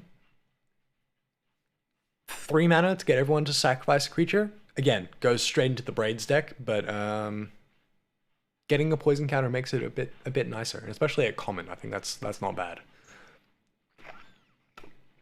1 mana for a -1/-1 and proliferate. Again, it's one of those cards that I'm like limited. Otherwise, nah. Red Obi-Wan. People have been going fucking nuts for this. I'm very excited for this. I've already seen people on YouTube posting infinite combos, theoretical infinite combos with that. It is weird that we've got Nissa on a red card. That feels inappropriate. Has Nissa ever had any affiliation with red? I don't think so. But regardless, Fucking gnarly card. And everyone's like, it looks like Emrakul, and I'm like, sure, I guess if you like squint. If I take my glasses off and squint, because I'm not that blind. Awaken the Sleeper. That's some hardcore art. Impulse, gain control, so nothing new there. If it's equipped, you may destroy all equipment attached to that creature. That's pretty cool. Especially, again, I think more limited thing because there's tons of equipment. I think in Constructed, we're seeing a lot less equipment. But yeah, no, that's kind of fun. Get rid of the equipment. For 4 mana, I'm not convinced. Axiom Engraver. Cool art. Move an all counter, discard a card, draw a card. Yeah, more impulse draw. No, impulse draw is when you exile the top card from your deck, and then yeah, no. More equipment. More hardcore fucking art. Gonna head to bed. Okay. Good night, Piper. What time is it? Oh, it's fucking 11:30 already. This is late for me. My Taps was like, oh, okay, you're going to have a lie down when I had my like little pre-stream power nap. And so usually when she knows it's bedtime, she'll curl up next to me and I was like, yeah, it's bedtime. And then she was not happy when I got up and I was like, yeah, no, it's not bedtime. I was just having a little power nap. Yeah, equipment spells cost 1 less to cast, and activated abilities of equipment that target this card cost 1 less to activate. Not bad. Not amazing. Again, not super compelled. I'm sure someone out there that likes equipment will love this. Capricious Hellraiser? Is that the other one of the big Phyrexian ones? I think so. Cost 3 less if you have 9 or more cards in your graveyard. Not hard to do. With a lot of the sacrifice in here, that's pretty doable. When it enters the battlefield, exile 3 cards at random from your graveyard. Choose a non-creature, non-land card from among them and copy it. You may cast a copy without paying its mana cost. Nice. What else? More equipment. Churning Reservoir. Oh, I don't think I've seen this one. At the beginning of your upkeep, put an oil counter on another target non-token artifact or creature you control. Nice. 2 mana and tap to create a Phyrexian goblin creature. And remove... okay, so that's definitely something you've got to build around, because I guess with red you will be constantly losing creatures because you're just throwing out tons of small stuff, and if it's got an oil counter on it, then you get to create a token. I don't feel like this is that great. The art's fucking gnarly though. What else? Cough. That was, I think, the first Planeswalker that we got shown off. Another one at rare. Search your library for a basic mountain card, reveal it, put it into your hand and shuffle. Nice. I don't think that's something red gets a lot of access to, so that is good to see, especially in a repeatable form, not just a spell. Well, everything's a spell, not just in an instant or sorcery. The -3 is pretty gnarly. Deals damage to target creature equal to the number of mountains you control. So even if you get caught out straight away and you've got 4 and then you hit the -3, that's still 4 damage to any creature. On turn 4, that's gonna be most things that are on the board. So that's pretty good. And then you get an emblem. With whenever a mountain enters the battlefield under your control, this emblem deals 4 damage to any target. That's also fucking gnarly. I've been saying fucking gnarly a lot. I don't know why. I don't usually say fucking gnarly this much, but I don't really play the red, but that sounds like a lot of fun. What did you miss? We kind of just skimmed through most of the red ones so far. Other than All Will Be One. That one I was like, looks fucking nuts. People are already building combos around it. That looks like a lot of fun. That's whenever you put 1 or more counters on a permanent or player, All Will Be One deals that much damage to target opponent creature. Target opponent creature and opponent controls, or planeswalker and opponent controls. Red has a lot of good cards. Yeah, most of them I've kind of been skimming through. Capricious. I'm pretty sure that's how you pronounce it. Hellraiser. That looks like fun. And then what were we up to? Call Fire Resistance. I think that's pretty good. Hellraiser's cool, yeah. For sure. A lot of equipment stuff, which is why I've been skimming past it, because I'm like, equipment, whatever. Choose one of both. Destroy target equipment or deal 5 damage to target creature or planeswalker. Yeah. I guess red doesn't get that much just straight up destroy effects. The fact that it's specifically equipment and not just artifacts in general has me very mid on this for 5 mana. 1 mana artifact and 3 mana artifacts are really good, and 1 mana card, the new Kuldotha Rebirth. I have not seen that one yet. I'll have a look. Red Sun Twilight. Probably my favorite art out of all the Twilight ones, I'll be honest. Destroy up to X target artifacts, exactly what I was talking about. If X is 5 or more, for each artifact destroyed this way, create a token that's a copy of it. Those tokens gain haste and exile them at the beginning of the next end step. That has arguable value depending on what you're playing against, I guess. So that might be more of a sideboard card if you're playing against like Artifact Affinity and it's just a ton of artifact creatures. That's great. If the artifacts you're destroying are Power Stones or treasure, that's less helpful. Slow Bad. That don't know if he's evil or not, but he looks hardcore as shit. That's for sure. Sacrifice an artifact and add an amount of mana equal to the sacrifice artifact mana value. Alright. I just want it because he looks badass. Red Sun's going to my keyboard commander for sure. Hell yeah. I can see that. Yes, the red Dominus. That and all be one. Put those both on the board. There are so many things that can combo with that. Just mwah. Oh, just melting everyone. There's really not a lot to say about it. It's just that good. Survive a vault, not great loot. Most vaults give you pretty shit loot. That's nothing new. Check out 3. Fuck, I forgot its name. Okay. All right. Good night, Terry. Thank you for dropping in. I do appreciate it.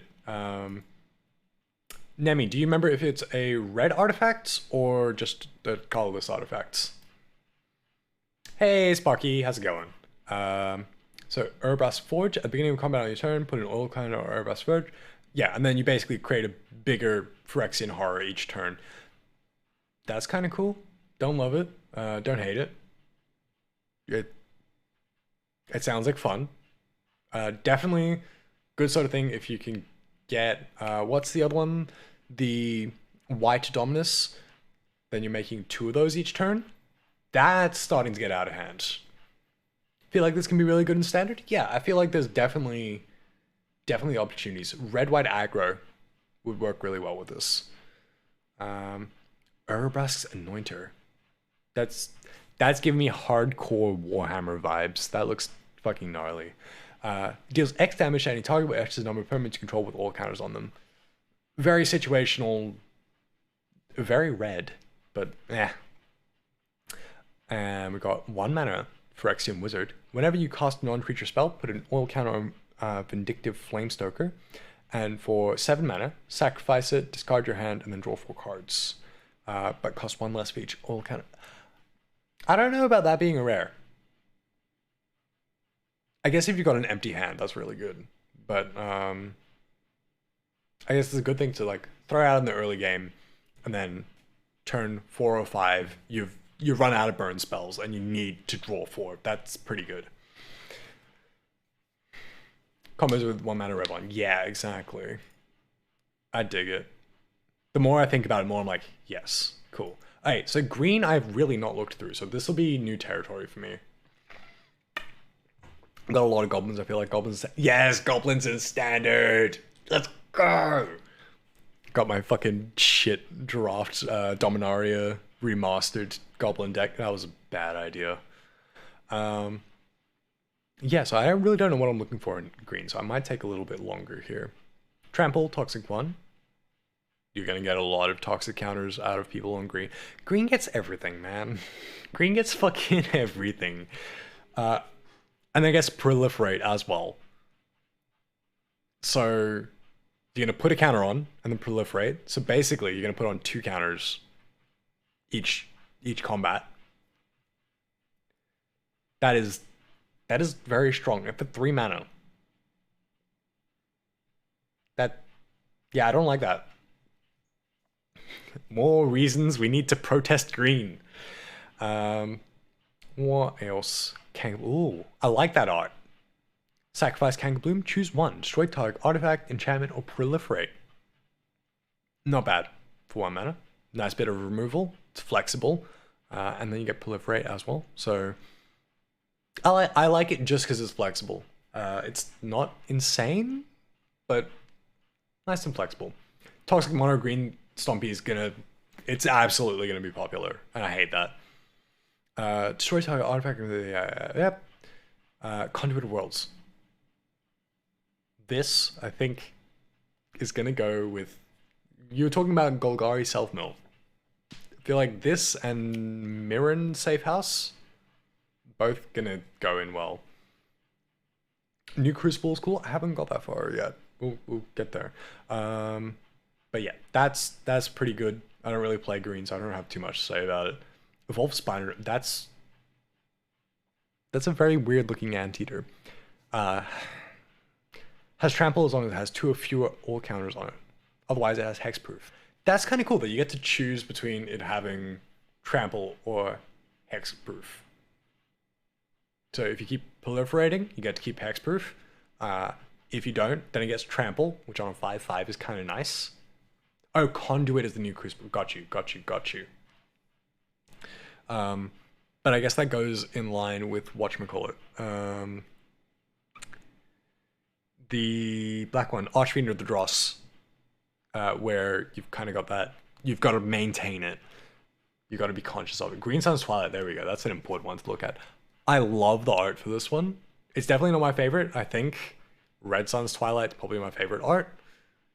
But this might be a close second.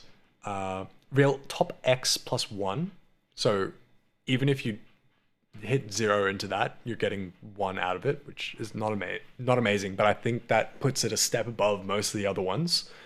Choose a creature card and or land card from among them. Put those into your hand and the rest on the bottom of your library in a random order. If X or 5 is more, put them into the onto the battlefield instead.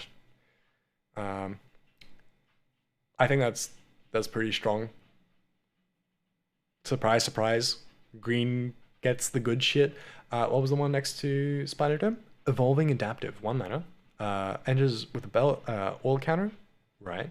Whenever another creature enters the battlefield on your control, if that creature has a greater power. Ooh. That is fun.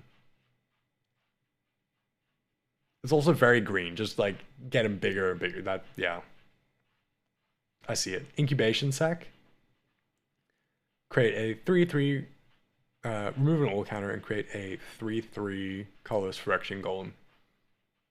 Yeah, that's alright. I think for 1 mana, that's pretty good. It costing 4, not amazing, but still pretty good. This one, sick art. Death Touch and Toxic. I don't love it, but the art's cool, so I'll probably like it anyway. Nissa, there we go. I hate her Phyrexian design. I think it's awful. I think a lot of the Phyrexian designs are bad, but what do you think about Mondrak? Which one was Mondrak again? We've gone through all of them as well. We've been going through all of them, so my head is a bit fuddled. Mondrak is the white one? Where is... Yeah, Mondrak's the white one. Busted. There's already... I've got it open on my phone. Where is my phone? There's already multiple cards in white that already double your token production. So you could be quadrupling, sextupling your token output That's scary. I love it. What's the one that I've got open that's the other card that I was thinking of? Yeah, so Rabble Rousing, one of my favorite cards. Wedding in the Trenches, First Response is the one that I'm thinking of. What set is that from? MTG First Response. 2015 Core or Commander Legends? Oh, that's not the one I was thinking of. There's another one from Amonkhet that doubles the amount of tokens you make. So yeah, because white already has tons of token production. That's scary as fuck. And then also there's so many mites in this set as well. So you've got the Might Bitter Blossom. Man, this is gonna be kind of scary. Oh, and Miral as well. Yeah, I mentioned Miral earlier. So good fucking grief. Exciting but terrifying. Do you know something that could help survive in standard until you get this set up? Because a lot of enchantments that does not do a lot early. Did Vault my PC shut down? No, that's fucked. Mostly talking standard though, okay. Because I mostly play Commander. I say that. I mostly build decks for Commander, but I probably play standard more than I play Commander. Cleric, hey, how you going? Thank you for the hydrate. Yeah, mono white, good stuff. It was genuinely looking really good. The last few sets, we've had some really nice selection of white cards. So white isn't... No, white's probably still one of the weaker colors. I wouldn't say the weakest, but white's getting better. Cheers, Sparky. I hope you have a good one. I know this is not your sort of content. I had fun. He rambled about Magic. Gotta go. Okay, all good. Talk about Green Dinosaur. Yes, where is the... Yeah, there we go. Tyrannix Rex for 7 mana. Spell can't be countered. Trample, Ward 4, and Haste with Toxic 4. Man, what the fuck? Do you think Umbras Forge could work with Mondrak as well? Just does not give protection. Yes, it absolutely could. I actually did mention that before you popped in. We were talking about just going super wide with tokens, especially because then with Umbras Forge, you're making bigger and bigger tokens. That could be really good. Doing red-white aggro could be really fun. There's also a lot of good red-white aggro support in Dominaria United. I don't remember the names, but I've got them in my binder, which is somewhere on the bookshelf over there. You like the battle chair?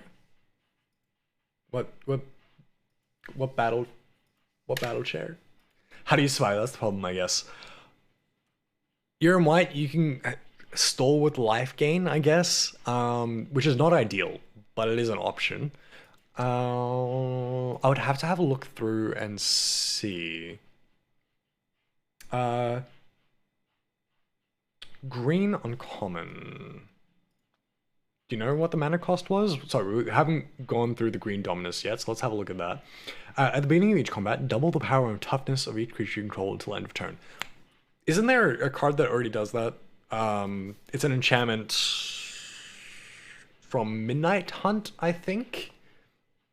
And man, so quadrupling attack on combat. Man, I already struggle enough with green doubling their power. What the fuck is... You got... Green's got trample, they've got giant fucking creatures that now double and potentially quadruple their power. Yeah. It's the one with the wolf on it. Yeah, you know the one that I mean. Okay. 6 or 7. Okay, so one of the big ones. The battle chair. 6 or 7. Oh, I scrolled right past this one. Troll Shaman. He looks like a battle turtle. I like this one. Thrun Insane? Okay, cool. We got some Thrun fans in chat. I like that. Can't be countered. Trample. Can't be the target of non-green spells your opponents control. Or ooh. As long as your opponent has indestructible. That's fucking sick. I was just here for the sick art, but that sounds pretty damn good. It's on the left. Oh, battle chair. Yeah, that you were not being funny. It literally is a chair. I completely missed that. So that's why I scrolled past it because I have zero interest in equipment. But plus four, and trample. It's a little bit expensive, but I guess if you ramp it out with green, it's really not that expensive. But yeah. But yeah, I think that's pretty much everything for green. New Atraxa, people have been pretty big on that. How can we theory craft a new card? So some software exists. Oh yeah, let me bring Architect over here. Architect does have all the new cards up on there. So if you want to go build decks, Architect, not sponsored, it's just what I use. Architect's got the new cards already. I think Battle Chair is cool in decks that cheat out equipments. Yeah, that's true. Power Stones. This is true. I do love me some fucking Power Stones. Just crush up some Power Stones, just...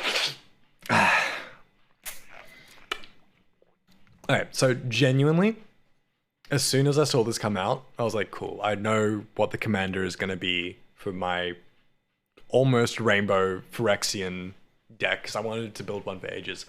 Man, if I build that deck, it's going to be so fucking expensive. Do you know how much fucking Shieldred's going for?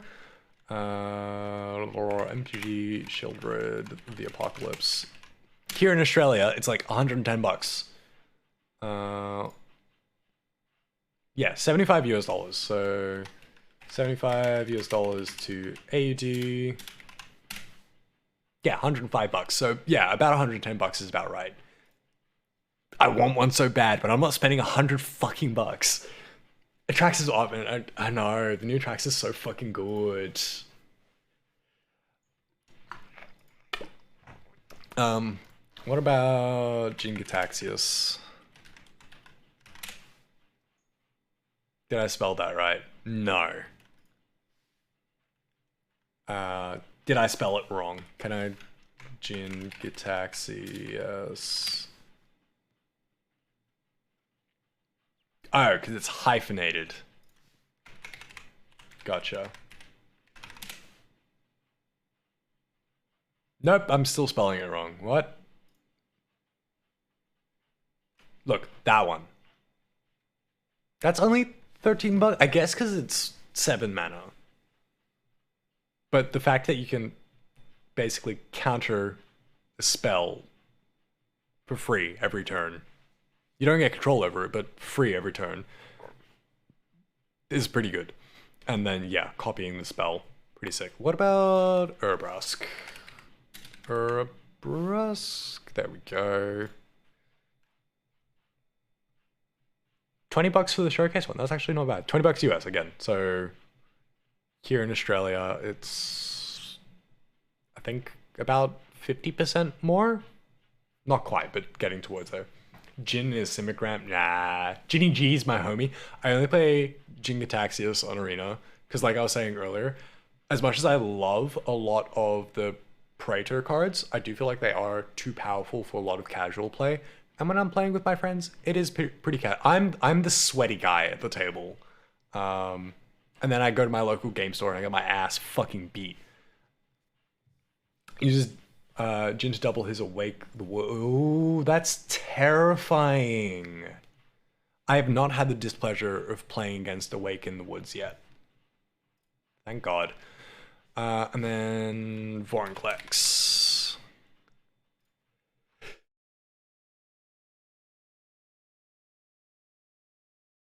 Sorry, but I've been sneezing all day. All right, 50 bucks. So yeah, just getting... I guess I wouldn't be able to put Urbrask in there because he's not in the color identity, but still. Yeah, a little tiny bit expensive. There's not a lot to say other than expensive, so you're not gonna play it a whole ton in Commander. It's kind of gonna be in your win condition in Standard. Like if you get to the point in the game where you can play Atraxa, unless they have an immediate answer, you're already far enough in the game that their life total is going to be low. And if they don't have an immediate answer, they're dead. So this is true. That I'm pretty sure that's why Erebus is not really too featured in a lot of this. There is more mention of the other Praetors, and Erebus is like, nah, freedom. Which, I don't know how I feel about it.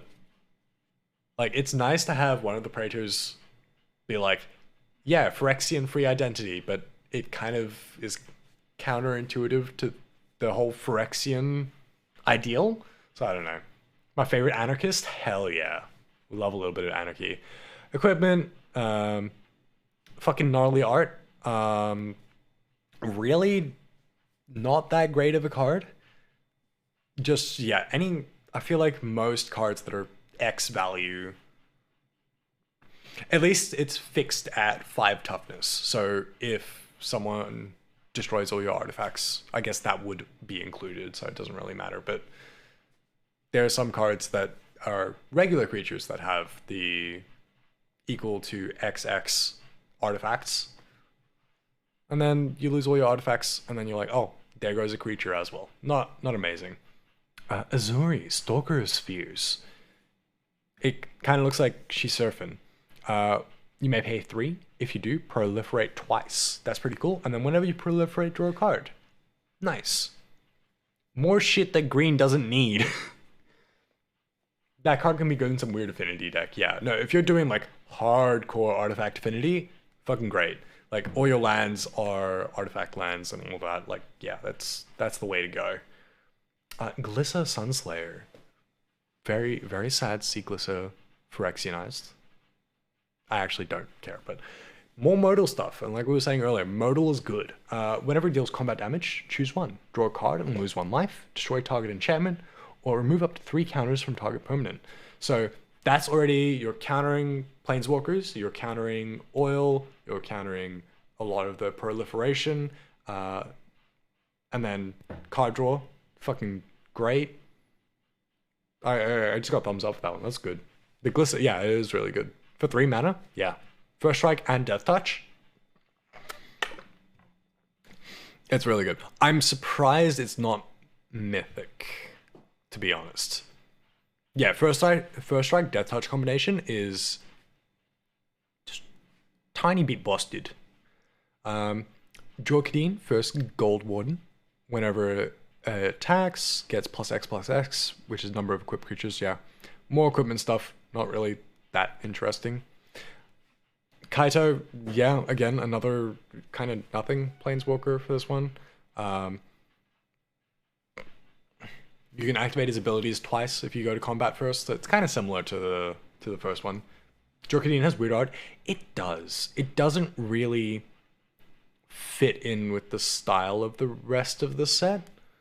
Like most of the stuff, even though there's like different styles here and there, it reminds me more of Kamigawa than anything else in this set. Which is not a bad thing, but it just feels a bit out of place. Once you're playing in standard, it doesn't really matter. And even more when you get to other formats that are even wider. Okay, I don't get why this is 7 mana. Yes, it's hexproof, which I think is going to be less useful than people think. Each opponent loses 3 life and you gain 3 life. Not bad. Drawing 2 cards for 0. Also not bad. And then the -3. Pretty good that you can go straight to a -3 and still be in a relatively safe range for a planeswalker. But for 7 mana, I'd fucking hope so. Yeah, I don't like that the -3 is like not that crazy. I would have preferred if it was just exile target creature or enchantment and then make a spirit token, rather than having that little condition, which I guess auras are not that notable in this set, and I don't see a massive amount of auras seeing play in standard. So I guess most of the time you're making a spirit creature, but 7 mana? Really? We can build Joda the Unifier deck inside and out. That is true. I mean, Dominaria United already gave us a buttload of legendaries, but we got a buttload more. Ooh, I saw the art for this one before. I was like, that's like Hal's moving castle, but evil. At the beginning of your end step, you may sacrifice another creature. If you do, reveal cards from the top of your library until you reveal a non-legendary creature card with the lesser mana value. Put it into the battlefield. Yeah. Pretty cool. With a lot of like Urbask Forge. Is that sacrifice at the end of combat or sacrifice at the end of turn? Next end step. So, I actually had a pretty similar question in one of the discords that I'm in. If you say multiple cards have a sacrifice at the beginning of the next end step trigger, how do you pick which order it goes in? If they all activate at the same time, that controller gets to pick the order. So instead of sacrificing it to the same card that created it, you could sacrifice it to this bad boy instead. Where is he gone? Though then you have the issue of tokens don't have a mana value, which is not ideal. So that doesn't really work. It was a thought. A little bit annoying. I love the art for this one. Before this set, I didn't know who the fuck Luca was.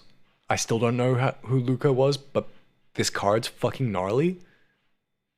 So for 2 red, green, and red-green Phyrexian, add 2 mana and only cast creature spells or activate the ability of creatures. -1, create a 3/3 Phyrexian beast with toxic.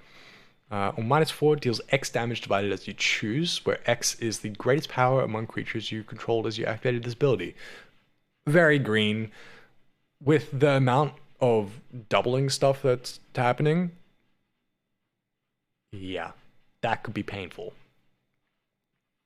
Looks like a EVA unit. It does. Kind of, I would say more like a kaiju from Pacific Rim, because I watched Pacific Rim 2 recently. Music is stuttering bad. That happens sometimes. And because like on my end it'll sound fine. Yeah, on my end it sounds fine, and then on stream it doesn't. I don't know. I'm just gonna hit pause. We'll give it a couple minutes, and then we'll let it play again. No, the streamer had the same issue. Weird. I've had so many issues with Spotify recently. Kind of fucking annoying. First issue I had, for some reason, the desktop app just stopped working. Just as soon as I hit play, it was like, no, Spotify's unavailable right now. If I opened Spotify on the web, which is what I'm doing now, it plays fine. Spotify on my Google Home works fine. Spotify on my phone works fine. Don't know what the fuck the deal is. The desktop app doesn't work. I fucking reinstalled Windows and the desktop app still doesn't work. So I don't know. And then now I've got the stuttering issue on occasion. And it's only through stream. So I don't know exactly what the issue is.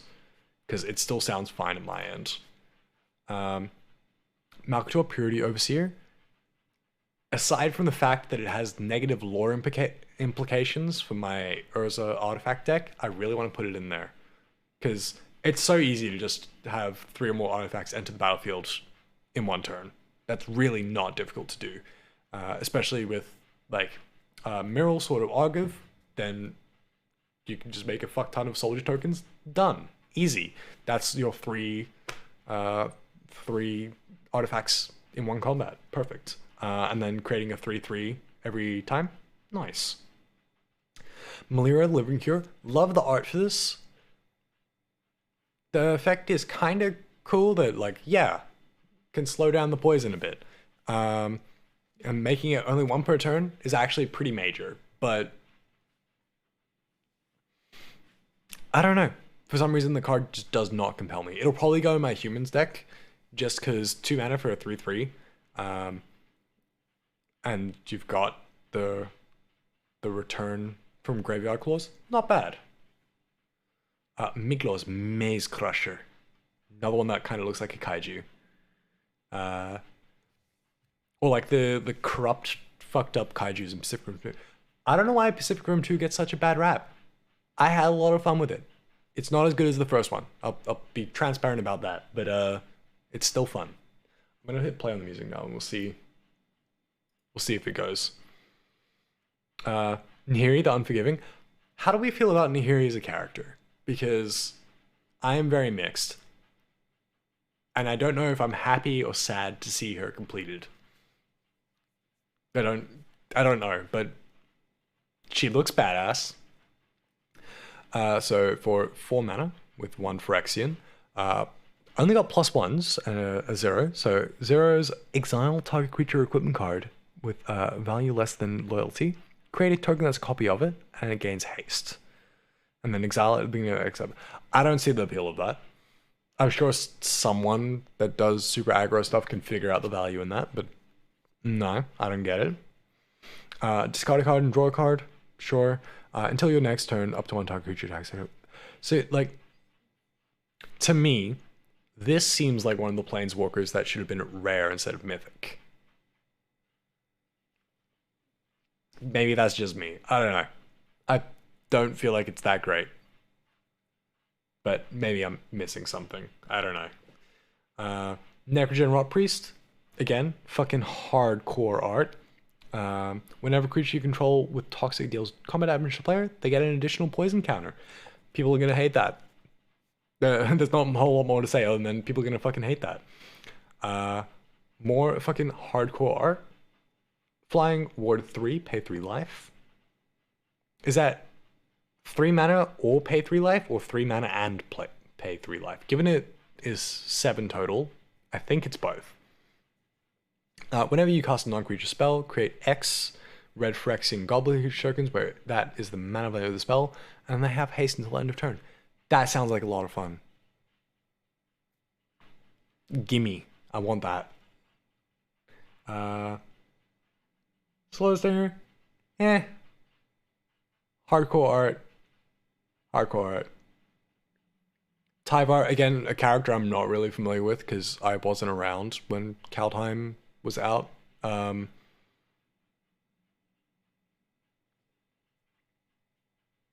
don't know. His art just makes me slightly uncomfortable. I don't love it. But this is one that I'm like, yes, this is a rare, not a mythic. And then Venser Corpse Puppet. I think this is one of the cards, no, one of the art pieces that we were shown very early on. And that got me very excited for the set because this art is fucking sick. Lifelink and Toxic 1, and whenever you proliferate, choose 1.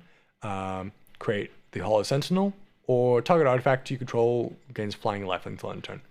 I think those are both good. For 2 mana, fucking nice. Yeah, if you want to send me any links, you can send them through the Discord. I just don't allow links in my chat. That's because I've had plenty of issues with spam. Vivisection Evangelists. He looks like he's in a fat suit. You know, like the people that like wear the inflatable sumo suit. That's what that dude looks like. Corrupted. When it enters the battlefield, if an opponent has 3 or more poison counters, destroy target creature or planeswalker an opponent controls. I feel like that's very mid for 5 mana. It was fine. Foaming Hybrid, fucking sick art. Otherwise, yeah. Maybe that's because I'm getting tired. I wasn't expecting it to be a fucking 2-hour stream just going through this shit. There is the Discord command. There you go. I feel like we gotta make a Magic channel at some point because it's kind of side to most of my regular content, but it is something I do enjoy greatly. Objective Mastercore, hard fucking core. Protection from multicolored is interesting. I don't know how I feel about it. I don't feel like it's amazing, but First Strike kind of covers a lot of protection anyway, especially with the 5/5. At the beginning of your upkeep, sacrifice it unless you discard a card, and then destroy target non-land permanent that is equal to mana value or less of the discarded card. That's pretty fucking cool. Cool effect, hardcore art. a lot of decks aren't going to be wanting to discard a card every turn, but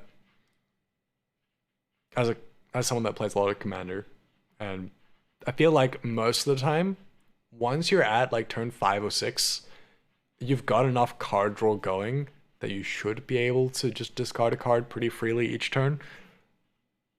The Skull Bombs, I don't see the appeal of, but the art is fucking gnarly. That is really fucking cool. The Filigree Silex, I don't know how I feel about having the Silex on 3 different cards, 3 sets in a row. And the fact that I'll probably get all 3, because I've already got the first 2. So put an oil counter on the Filigree Silex, sacrifice the Filigree Silex, and destroy each non-land permanent with mana value equal to the number of oil counters on the Filigree Silex. Remove 10 oil counters from among permanents you control and sacrifice the Filigree Silex. Deals 10 damage to any target. I feel like this is... It's alright. Let me pull up the other Silexes and compare, because you know what? Maybe I'm misremembering. MTG, we got Urza Silex. That one I'm a fan of. And then Karn's Silex, I think it is. Yes. Thank you, Card Kingdom. So Karn's Silex, I think, is okay. So can't pay life to cast spells or activate abilities that aren't mana abilities. I think that's kind of handy.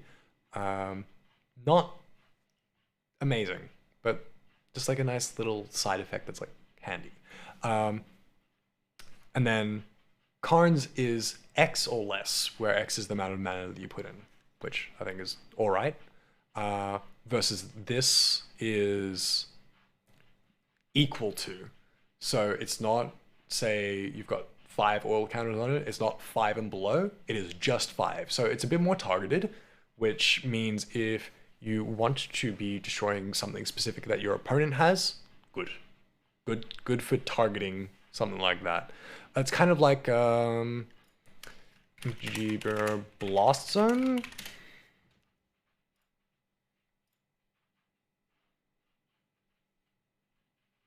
Yeah, except you're paying quite a bit to put the counters on Blast Zone.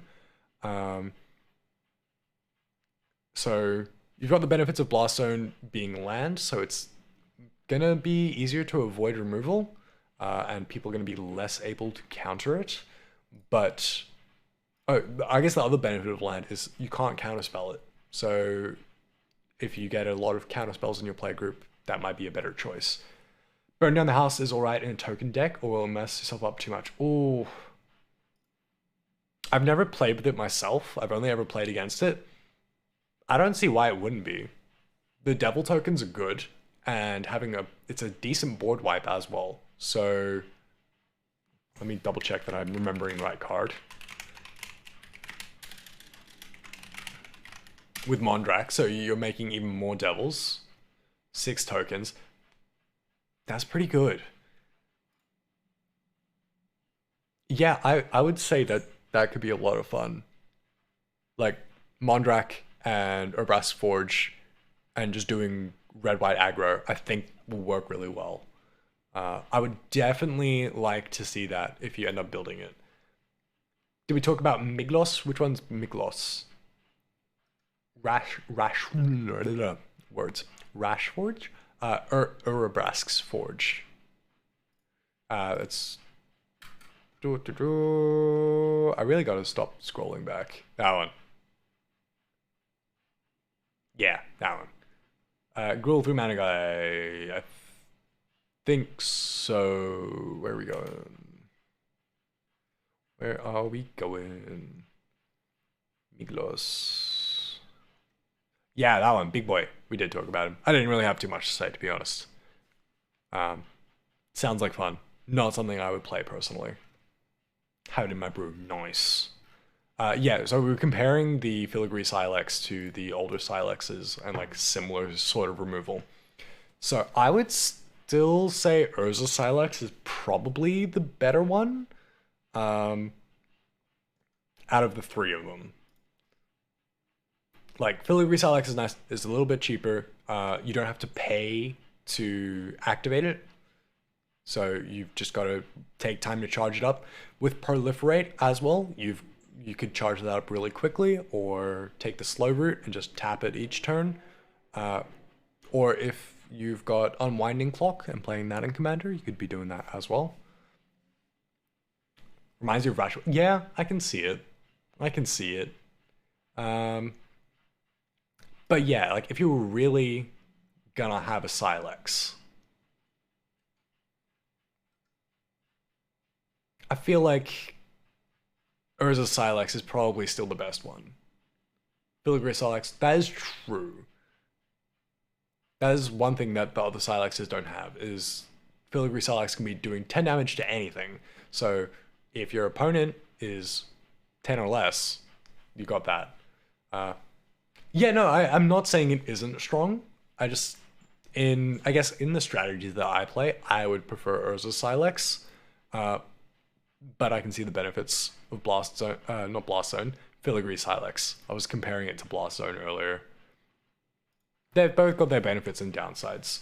Yeah, exactly. With all the Proliferate, getting to 10 is easy. Whether you actually want to get to 10, say your opponent has a 7 mana big green thing, that might be a little more difficult to exactly land it in the right spot, but getting to 10 is not going to be too difficult. Internet died, no! Furnace Skull Bomb, again, not that interesting, but hardcore art. Fucking love that. Now, people have been talking about this a lot. Graz, Unstoppable Juggernaut. So, Juggernauts you control attack each combat of able, and they can't be blocked by walls. Other creatures you control have base power toughness 5/3 and are Juggernauts in addition to their other creature types. So, throwing that in a token deck, and you're making a bunch of 1/1 tokens that are now 5/3 and Juggernauts and have to attack each turn. That sounds like fun to me. And then on top of, if the Mites have Toxic, or if you're Bitter Blossom and they've got Flying, like, whoa. It removes all counters from anything you know, not the Silex, that's why it's easy. Oh.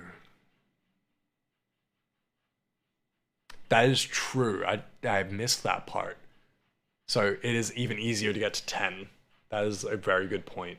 So you could very easily just pop that down and hit the 10 straight away. That is a good point. I didn't think about that. But yeah, so I see why people are going nuts over this one. That looks like a lot of fun. Would I want to have an 8-cost commander? No, probably not. At least it's an artifact, so you get the benefit of artifact affinity. So not affinity, but a lot of artifact reduction costs. So that could be a way to get it out easier. But 8 mana. I guess that's kind of like, turn 7 or 8, you get in there, you've already got your board full of tokens, and then you pop that bad boy down, and you're like, cool, that is 40 damage coming your way. Megalox gives you 6 oil counters turn 3. That is true. See, yeah, you're seeing the oil counter things that I'm not seeing. Monument to Perfection, one of my favorite pieces of art in this set. Fucking gnarly. Search your library for a basic sphere or locust land, reveal it, put it into your hand, and then shuffle. So this is going to be good for rainbow decks. And all the sphere lands, we'll get to those. Those are also good. I like those. Colorless lands can just cheat out mana really easy in Commander. That is true. That is true. And then, yeah, like with artifacts, you've also got access to Power Stones and a bunch of other ramp. There's a lot of artifact creatures that are like, yeah, tap me for 1 mana that you can only spend on artifacts. So yeah, that's true. It is easy, or easier than a traditional 8 mana commander. I'm less interested in the second ability, which is becomes a 9/9 Phyrexian construct artifact creature, loses all abilities and gains indestructible and toxic 9. Because you do have to have that condition there, that you've got to activate only if there are 9 or more lands with different names among the basic, sphere, and locust lands you control. So that means realistically, you've got to have 3 different colors of basic, 3 different spheres and 3 different locus. Which, if you're building around that, probably not too difficult, but not easy either. But only 3 mana to activate that once you reach the condition, pretty good. Mirror and Safe House, I don't get why it's a rare. I'm sure mill decks out there, mill players, tell me what I'm missing, because I'm definitely missing something. Mirror Convert, very fucking cool art. Pay 2 life and add 1 mana of any color. It's alright. I just like the art. That's kind of it. That's all I've got to say. Mirror Custodian, very cute. Like my little mirror buddy. Mirror Kinsmith. 4 mana, common, and you're fetching a mirror card. For Mirror Tribal, that's fucking sick. And then there's the Mirror Commander in the Commander section as well. Oh my god, we haven't even got to the fucking Commander section yet. I like this art for Prophetic Prism, but that's not a new card. That's not too interesting. Phyrexian Atlas. I feel like the art for this one's kind of weird. I like it as like when I've seen the full print, but it feels a bit too busy on card size. Because then you gotta, do I have a card sitting around here? Yes. You gotta think the art's in that tiny little space. It's gonna come across as really noisy. Green could be good, but you can deal 10 damage with Silex on turn 3. Good fucking grief. How have you come to that conclusion? I'm scared. But yeah, Phyrexia Atlas is just a good mana rock. And if it just happens that someone else is playing with Toxic or Infect, you don't even have to be doing it. All your opponents lose 1 life.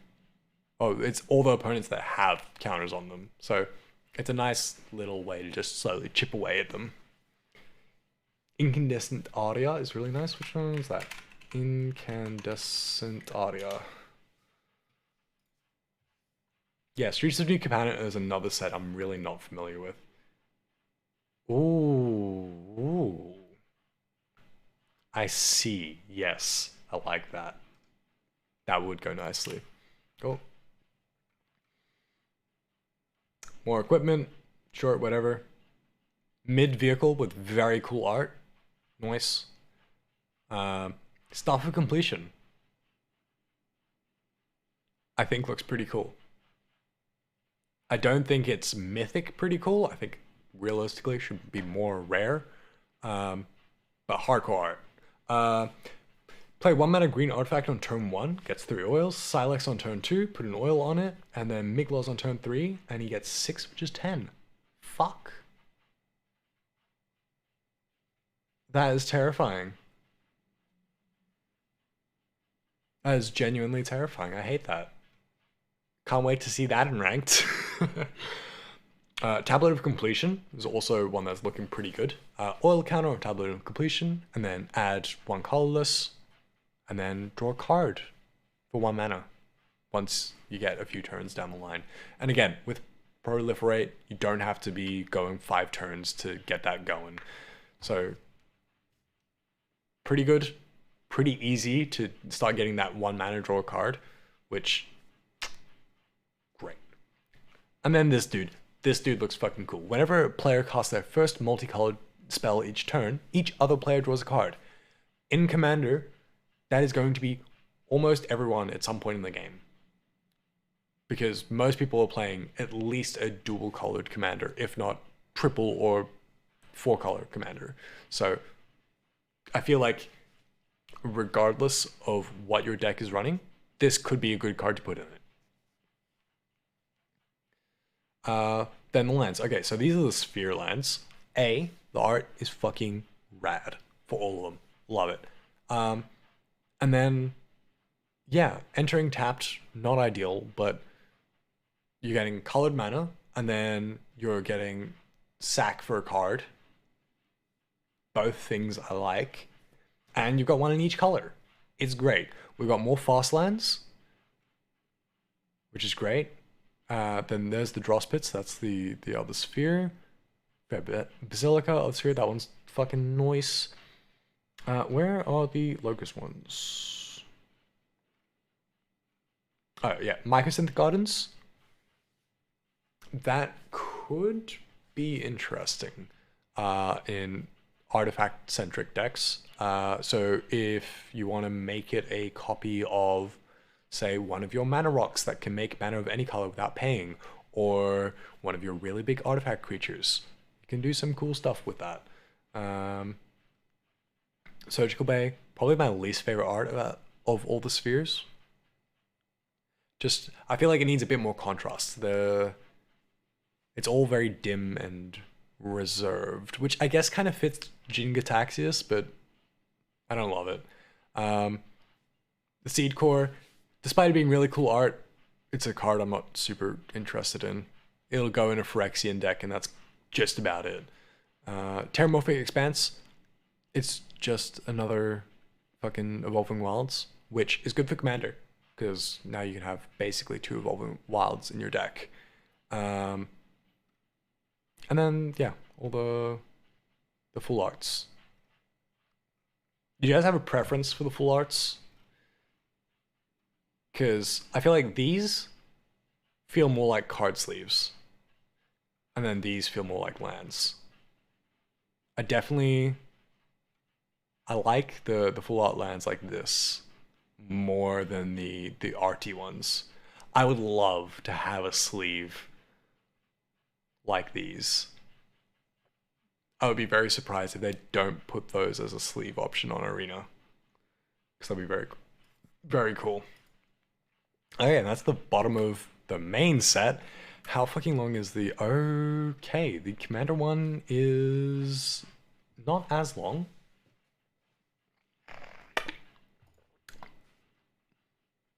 Alright, usually I take a break every hour on stream. It has been 2, so I'm gonna take a quick break and we'll be back and we'll go through the Commander stuff a lot faster than we went through the main set. And then I'm gonna call it a night. I was like, yeah, no, I'll quickly go through, have a look, maybe chat about some ideas, and then we'll go play Arena. I've done none of that.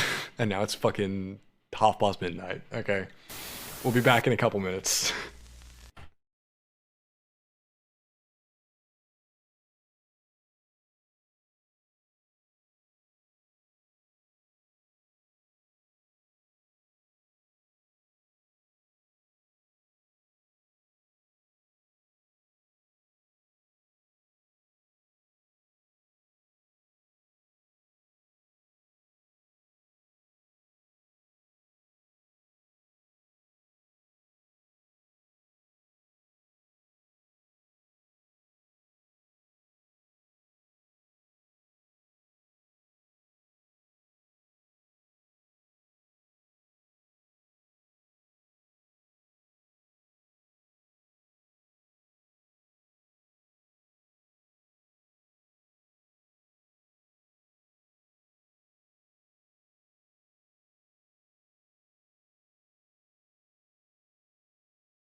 All right.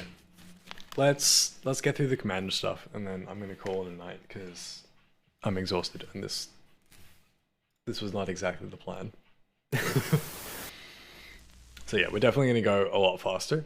I do not love that we have like separate commander stuff. Like the stuff that's just in the commander decks, I'm fine with that being its own thing.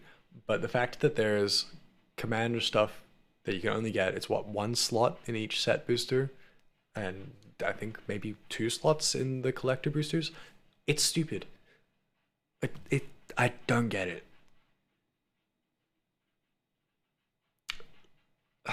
Anyway, Cloud Concealment, Convoke. Okay, Convoke's always fun to see. Any number of target non-land permanents you control phase out. Does that trigger blink? I don't know. MTG phase out ETB. No, phasing does not trigger leaving or entering the battlefield. So we can close that one. That's the one we've looked at already. Also, there's all the variants. We haven't looked at those yet. Norn's Choirmaster, some fucking hardcore art. 5 mana for flying, first strike, 5/4. That's already pretty good. And then whenever a commander you control enters the battlefield or attacks, proliferate. Also very good. Nice. Norn's Decree. You got all your Phyrexianized planeswalkers. Man, Phyrexia and Ajani, I want to see another card with the new armor and like the sinewy flesh and everything. I want more of that. Looks fucking sick. Whenever one or more of your creatures, whenever one or more creatures an opponent controls deal combat damage to you, that opponent gets a poison counter. Nice. Whenever a player attacks, if one or more players attacked are being already poisoned, the attacking player draws a card. So every time you attack, if your opponent's poisoned, you get to draw a card. Nice.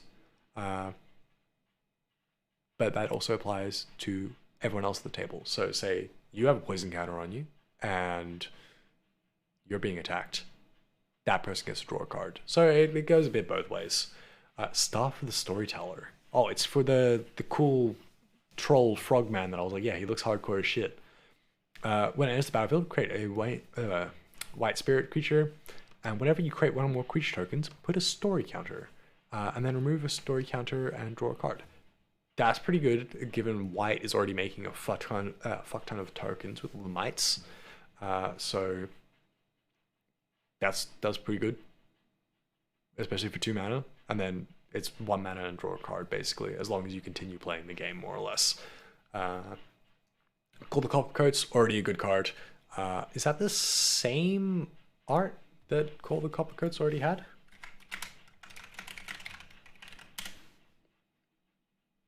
Yep. Disappointing. So that'll be the same one that I've already got. Collective Effort, also a really good one. I think we last saw that in one of the Warhammer decks. Fucking sick card. Love it. Just straight up good. You can choose one or more. Destroy target creature, destroy target enchantment, or put a +1/+1 creature on each creature. That's pretty good. And yeah, tapping a creature to escalate it, easy. Especially again, like if you got a fuck ton of mites, some of them are gonna have a summoning sickness. Make use of them. Battle Screech, create 2 1/1 bird creature tokens of flying, and then flashback as well.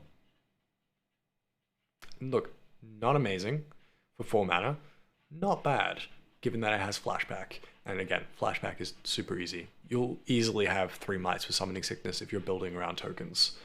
Mikolas' 5 counters you can't get to 10 mana until turn 3. Still, turn 4.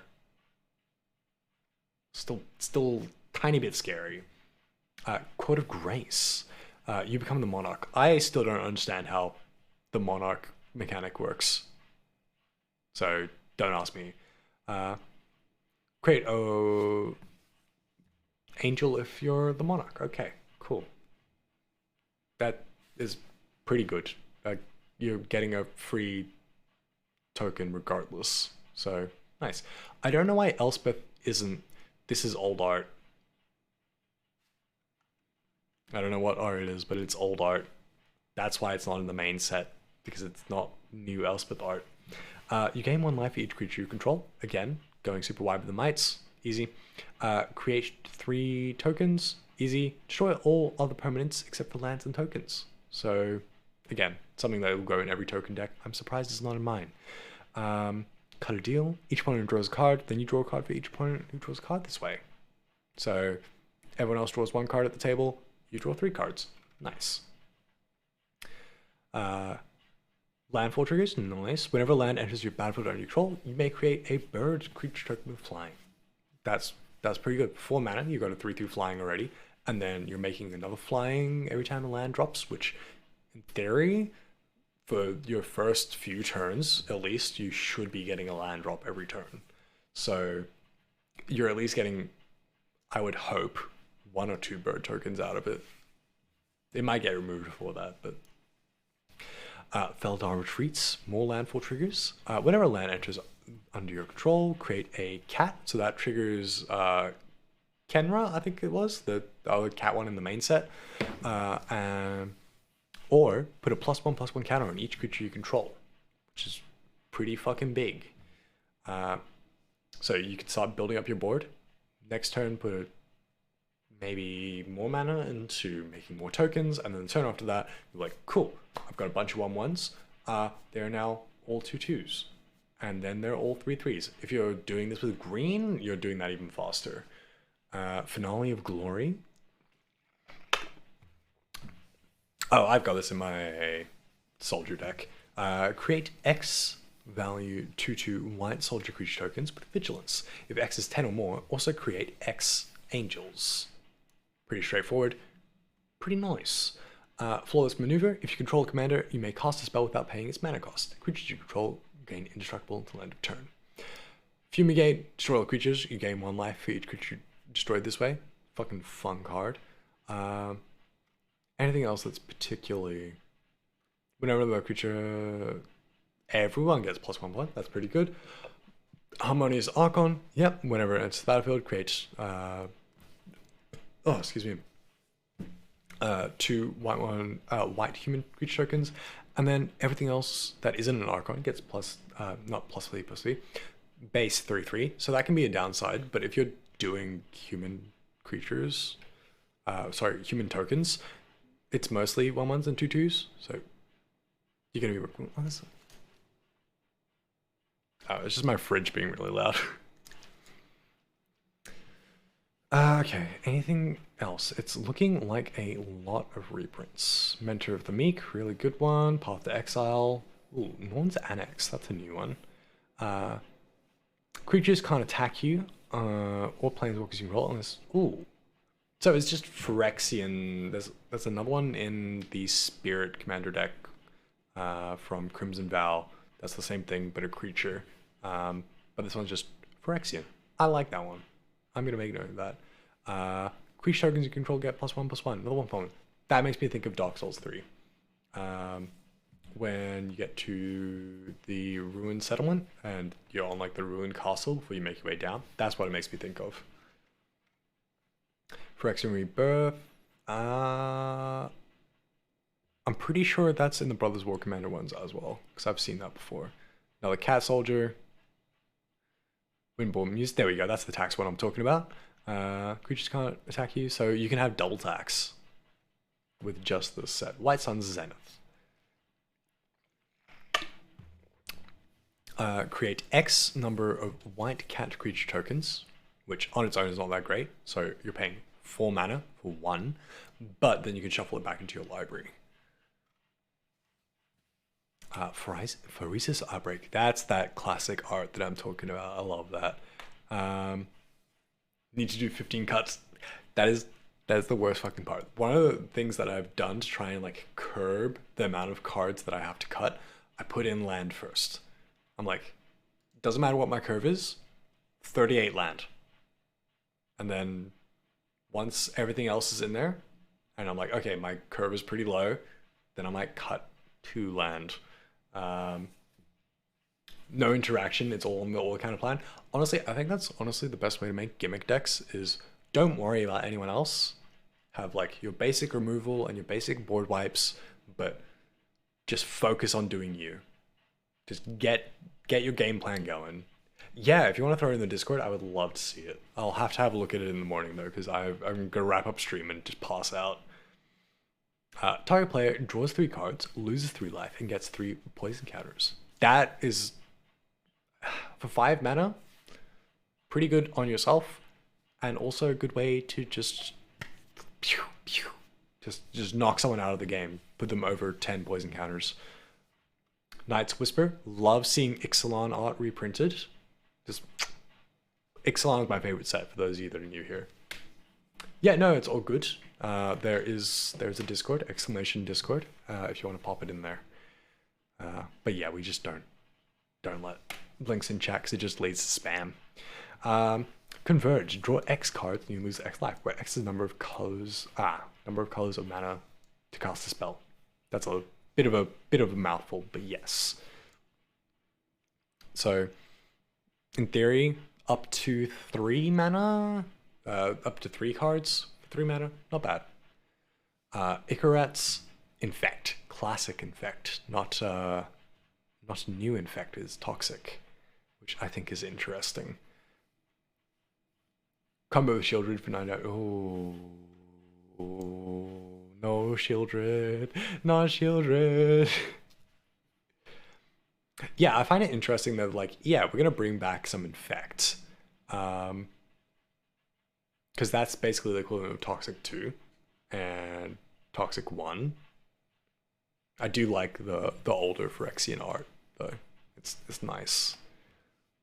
It's a bit more grotesque. Okay, anything else super interesting? I am just skimming through. They're fucking putting a Bionicle together. Put a charge counter on and create. Okay, so it's just a number of charge counters. That's alright. I guess it's the mana rock as well.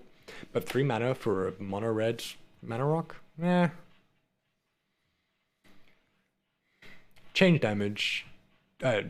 Chain reaction deals X damage to each creature, where X is the number of creatures on the battlefield.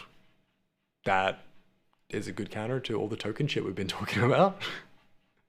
Dragon Mail Upkeep. At the beginning of the upkeep, if you control 6 or more lands, which in Commander is not very difficult to do, create a red dragon token. That was pretty good. Dragon deck's gonna love that.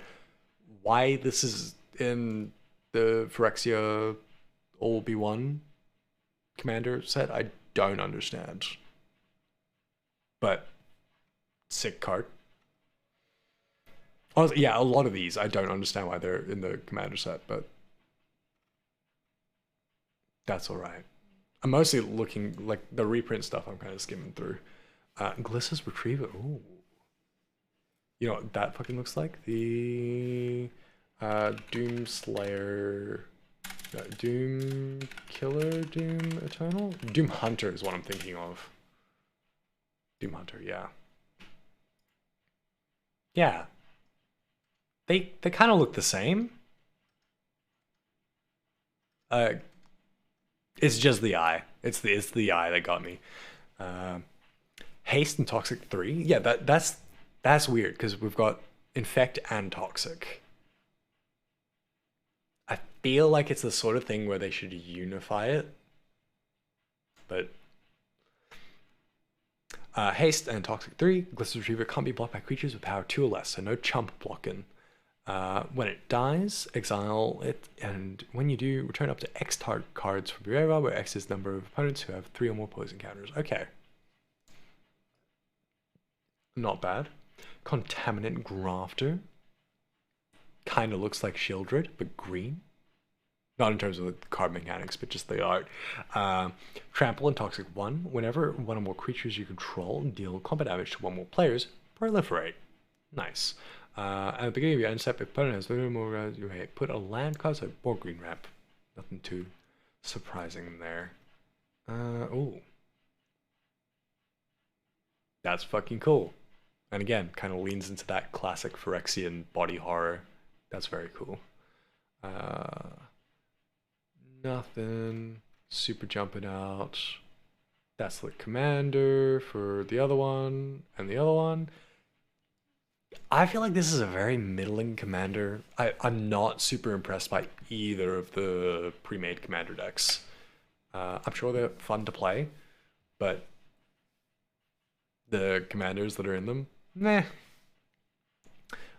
So not super interested in either of those. Some nice reprints. Merciless Eviction, very nice. I like that targeted. I love the art for that. That's gorgeous. There's a rumor that they'll reprint Deadly Rollick in those commanders. Really? I did not hear that. Mortify? Just not like an insanely good card. Like a good card, but like not insane. But just every time it's been printed, good art. Glistening Sphere. Ooh. Proliferate. Nice. And then add 3 mana of any one color. That's kind of cool. That sounds like a pretty good mana rock, if you ask me. The white one on the command. Oh yeah, gotcha. Arcane Signet with the same art since they introduced it, I'm pretty sure. Really not a fan of the Arcane Signet art. Boros Signet, yeah. Chromatic Lantern, very fucking cool card. Commander Sphere, nice. Contagion Class, ooh. Put a -1/-1 counter on target creature and 4 mana to just repeatedly proliferate. Okay, that's good to know. The Lord of the Ring ones I'm gonna be interested in, but I am concerned about. Like I'm not a massive Lord of the Rings fan. Really, the most I've engaged with it would be Shadow of Mordor and Shadow of War.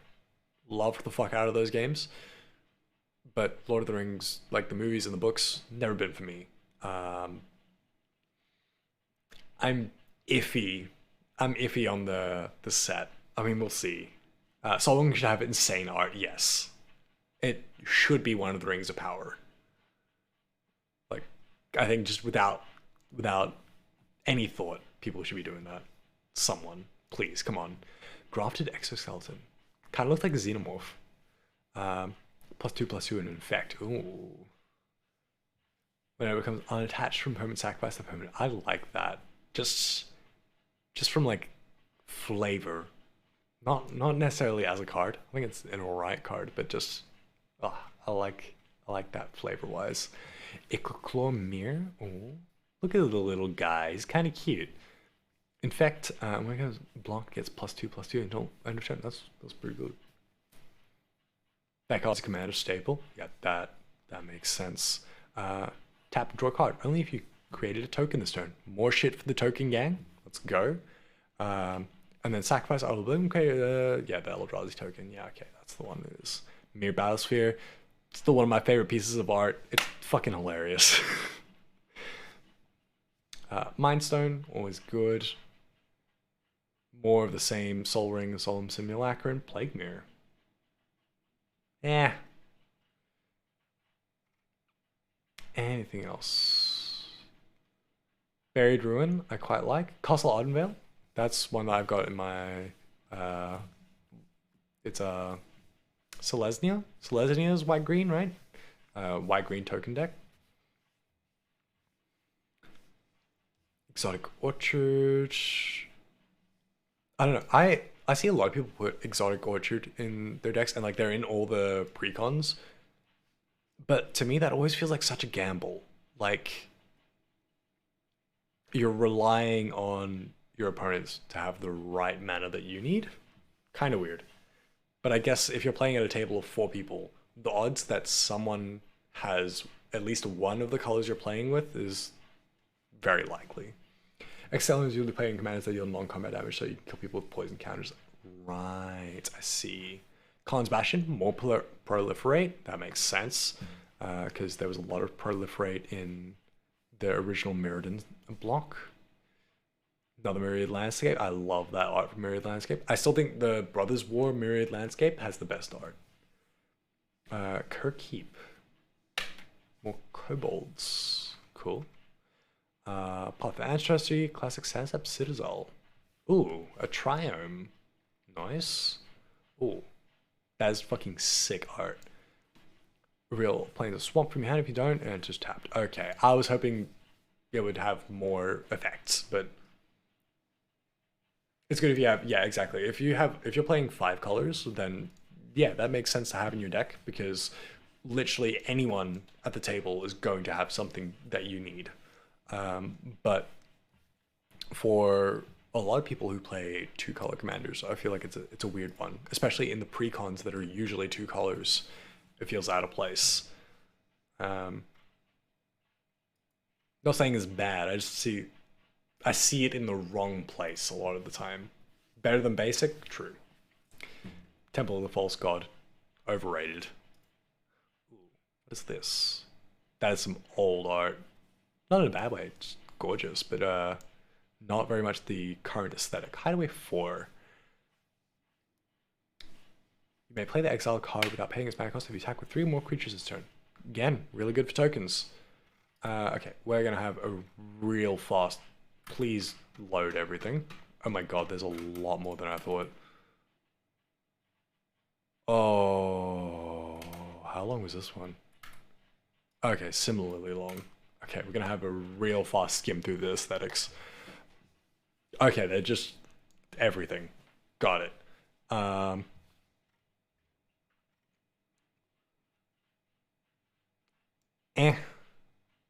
These ones I love. These ones are fucking cool. The sort of like sketch oil streak ones. That one I really love. Oh, I've not seen that before. I want that. Give me the Icar Skrelv. Oh, and Mondrak as well. Ooh. Wait, where's the Junji Ito one? There it is. I want that one specifically, just so I can get it in one of those nice, like the sort of shell you put your rated cards in. Be like, look, I've got a piece of art from Junji Ito. That's it. Because that man's work is brilliant. I'm not really a big fan of these ones. I feel like they just need slightly more contrast. The grays just need to be like a tad lighter. Right, let me open Photoshop real quick. Okay, while Photoshop loads. I like these anime ones a lot.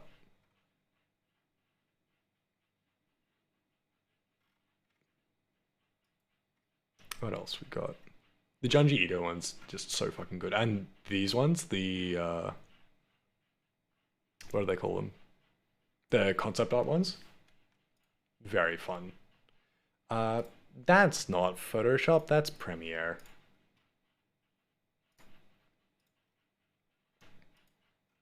Wait, why is this one here twice? What's...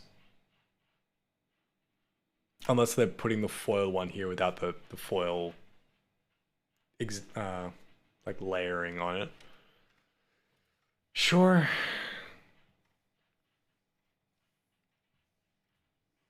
Yeah, one of the reasons that I want to grab a couple of collector boosters for this set is so I can get all of the concept art ones for all the Praetors, because man, I love these so much.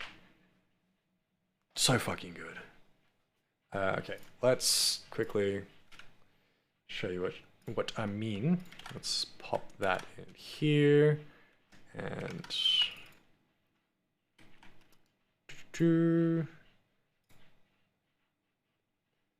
just gonna bring the grays up a bit.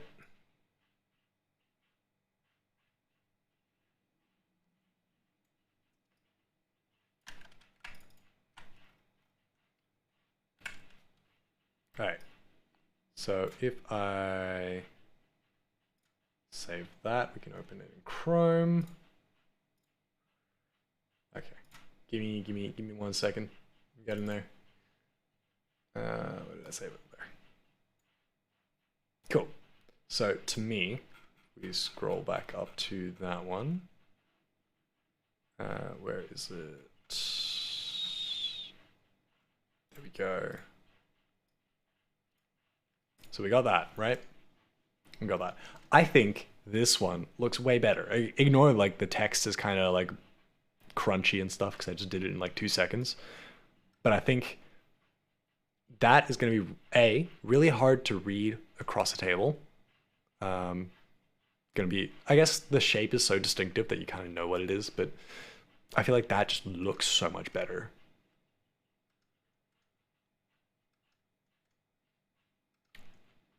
I don't know, and I feel bad because I'm very much like, you don't mess with an artist's work. That's what the artist wanted. Let them do that thing. But I don't love that. Yeah, borderless. Oh, I don't know. There's like really like ink splatter sort of aesthetic ones. Do something for me. These ones not so much. These ones. That one. That's too clean. That one's pretty cool as well, but also like a little too clean. But like where it's really abstract, you're just getting the basic shapes. Again, that one's like there's too much detail in the face. There's too many little details. It feels like it's like someone's found a filter on Snapchat and run it through that. These ones feel like someone's actual art. Again, yep, don't love that. It's really not that clear to read. Maybe it's better in person, but I don't like those. Big thumbs up for me. I have mixed feelings about the Phyrexian text ones because it looks cool, but most people are going to have to bring up the rules on their text to make sure they're getting it right because the wording is important. That borderless Black Sun's Twilight is hot. Yeah, the concept Shieldred is mwah. All the concept creatures just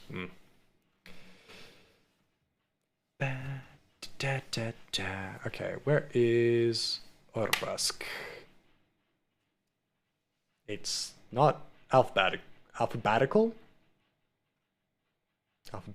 Josh. I do like that Slowad. That's very fucking cool. And all the Dominus ones are really fucking sick.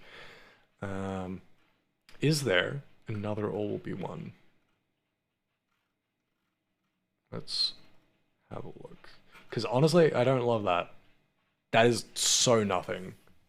And again, you've got Elish Norn on a red card.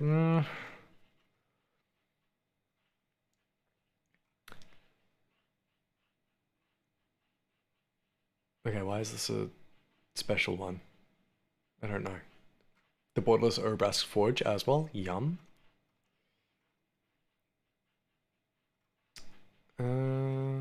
It does not seem like there's just like a regular borderless all be one. That is saddening. Okay, out of all the concept art ones, I don't love Urbrasks. I think it's more the pose. The design is good. Very much the xenomorph from Alien. But yeah, no, the pose is so nothing.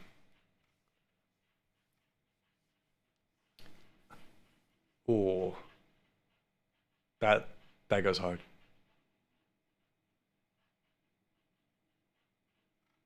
That yeah. Oh yeah. I kind of want to collect all the Dominus ones in the old art because that's hot.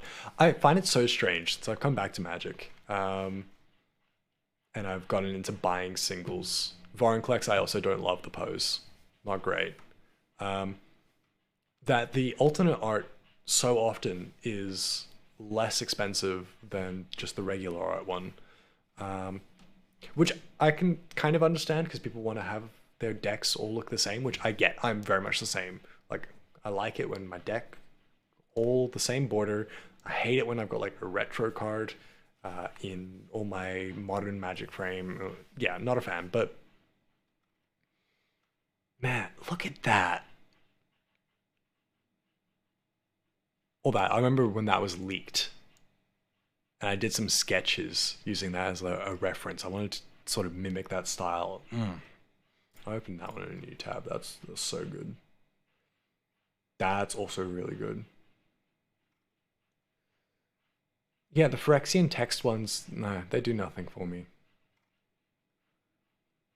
Oh.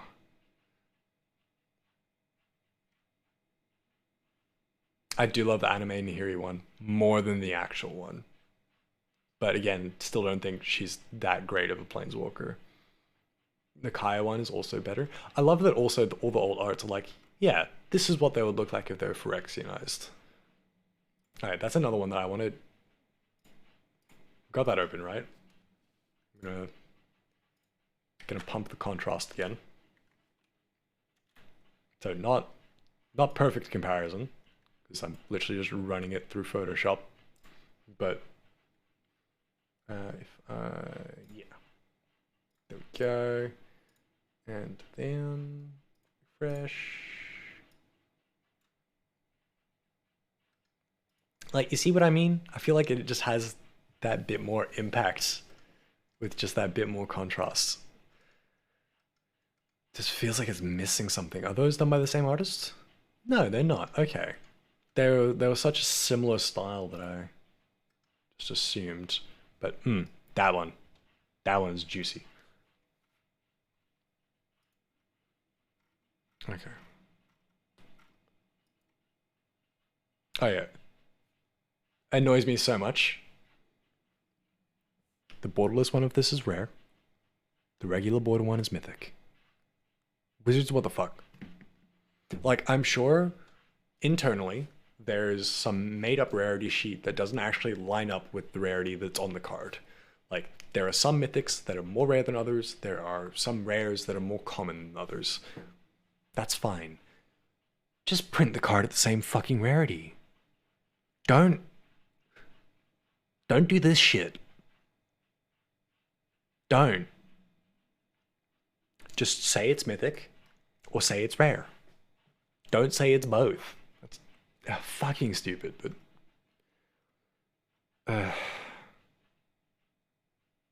and another one that I want to bump the contrast on, because that, again, like, because you don't have the contrast, you're missing out on so much of the detail that makes it so good.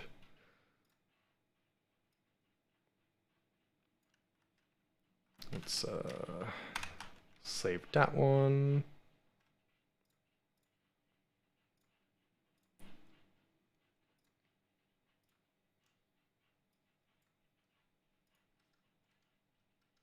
Again, apologies for butchering another artist's work, but I feel like that's so much nicer than you can see the little details better. Yeah, I'm very disappointed with these ones. Just pump the contrast just a tiny bit, please. Oh yeah, it's too late. They've been printed for months, but what else we got? Ooh. I like the alternate art for that one a lot. Not sure about the blue tint, which I guess the regular artifact border has like a little bit of a blue tint, but like it's very blue. Right, and these are the special lands. I don't like that we have 3 different full-art lands in one set. 2 was pushing it. But these are also really cool. Again, I feel like these are more appropriate as sleeves than lands, but I dig it. Then yeah, these that are in the style that we're more used to, I love these borderless dual lands. So good. These ones, less so. Okay, that is where we're going to end things for today. Let's see if I've got any buddies that are streaming right now, because I'm exhausted. None of my friends alive. Nemi, if you're still here in chat, do you have any recommendations for anyone that we raid off to. Otherwise, I'm just closing everything. Because I have so much open. I did not play an ounce of Arena. I was like, yeah, I won't play Arena. Because I'll do my quests on stream, and then we didn't do that. Yeah, no, I think we're just going to call it there. So thank you all for hanging out. Welcome in new people. We do stream Magic on occasion, but it is mostly Minecraft. But if you're alright with that, stick around. And we stream usually like 3 or 4 days a week. Basically whenever I can. Don't really have a schedule. There's also stuff on YouTube. If you want to go check that out. That's more video essay type stuff. If you're into that. There's also a couple of Magic videos, not a whole lot, but yeah, I'm gonna go pass out because it is fucking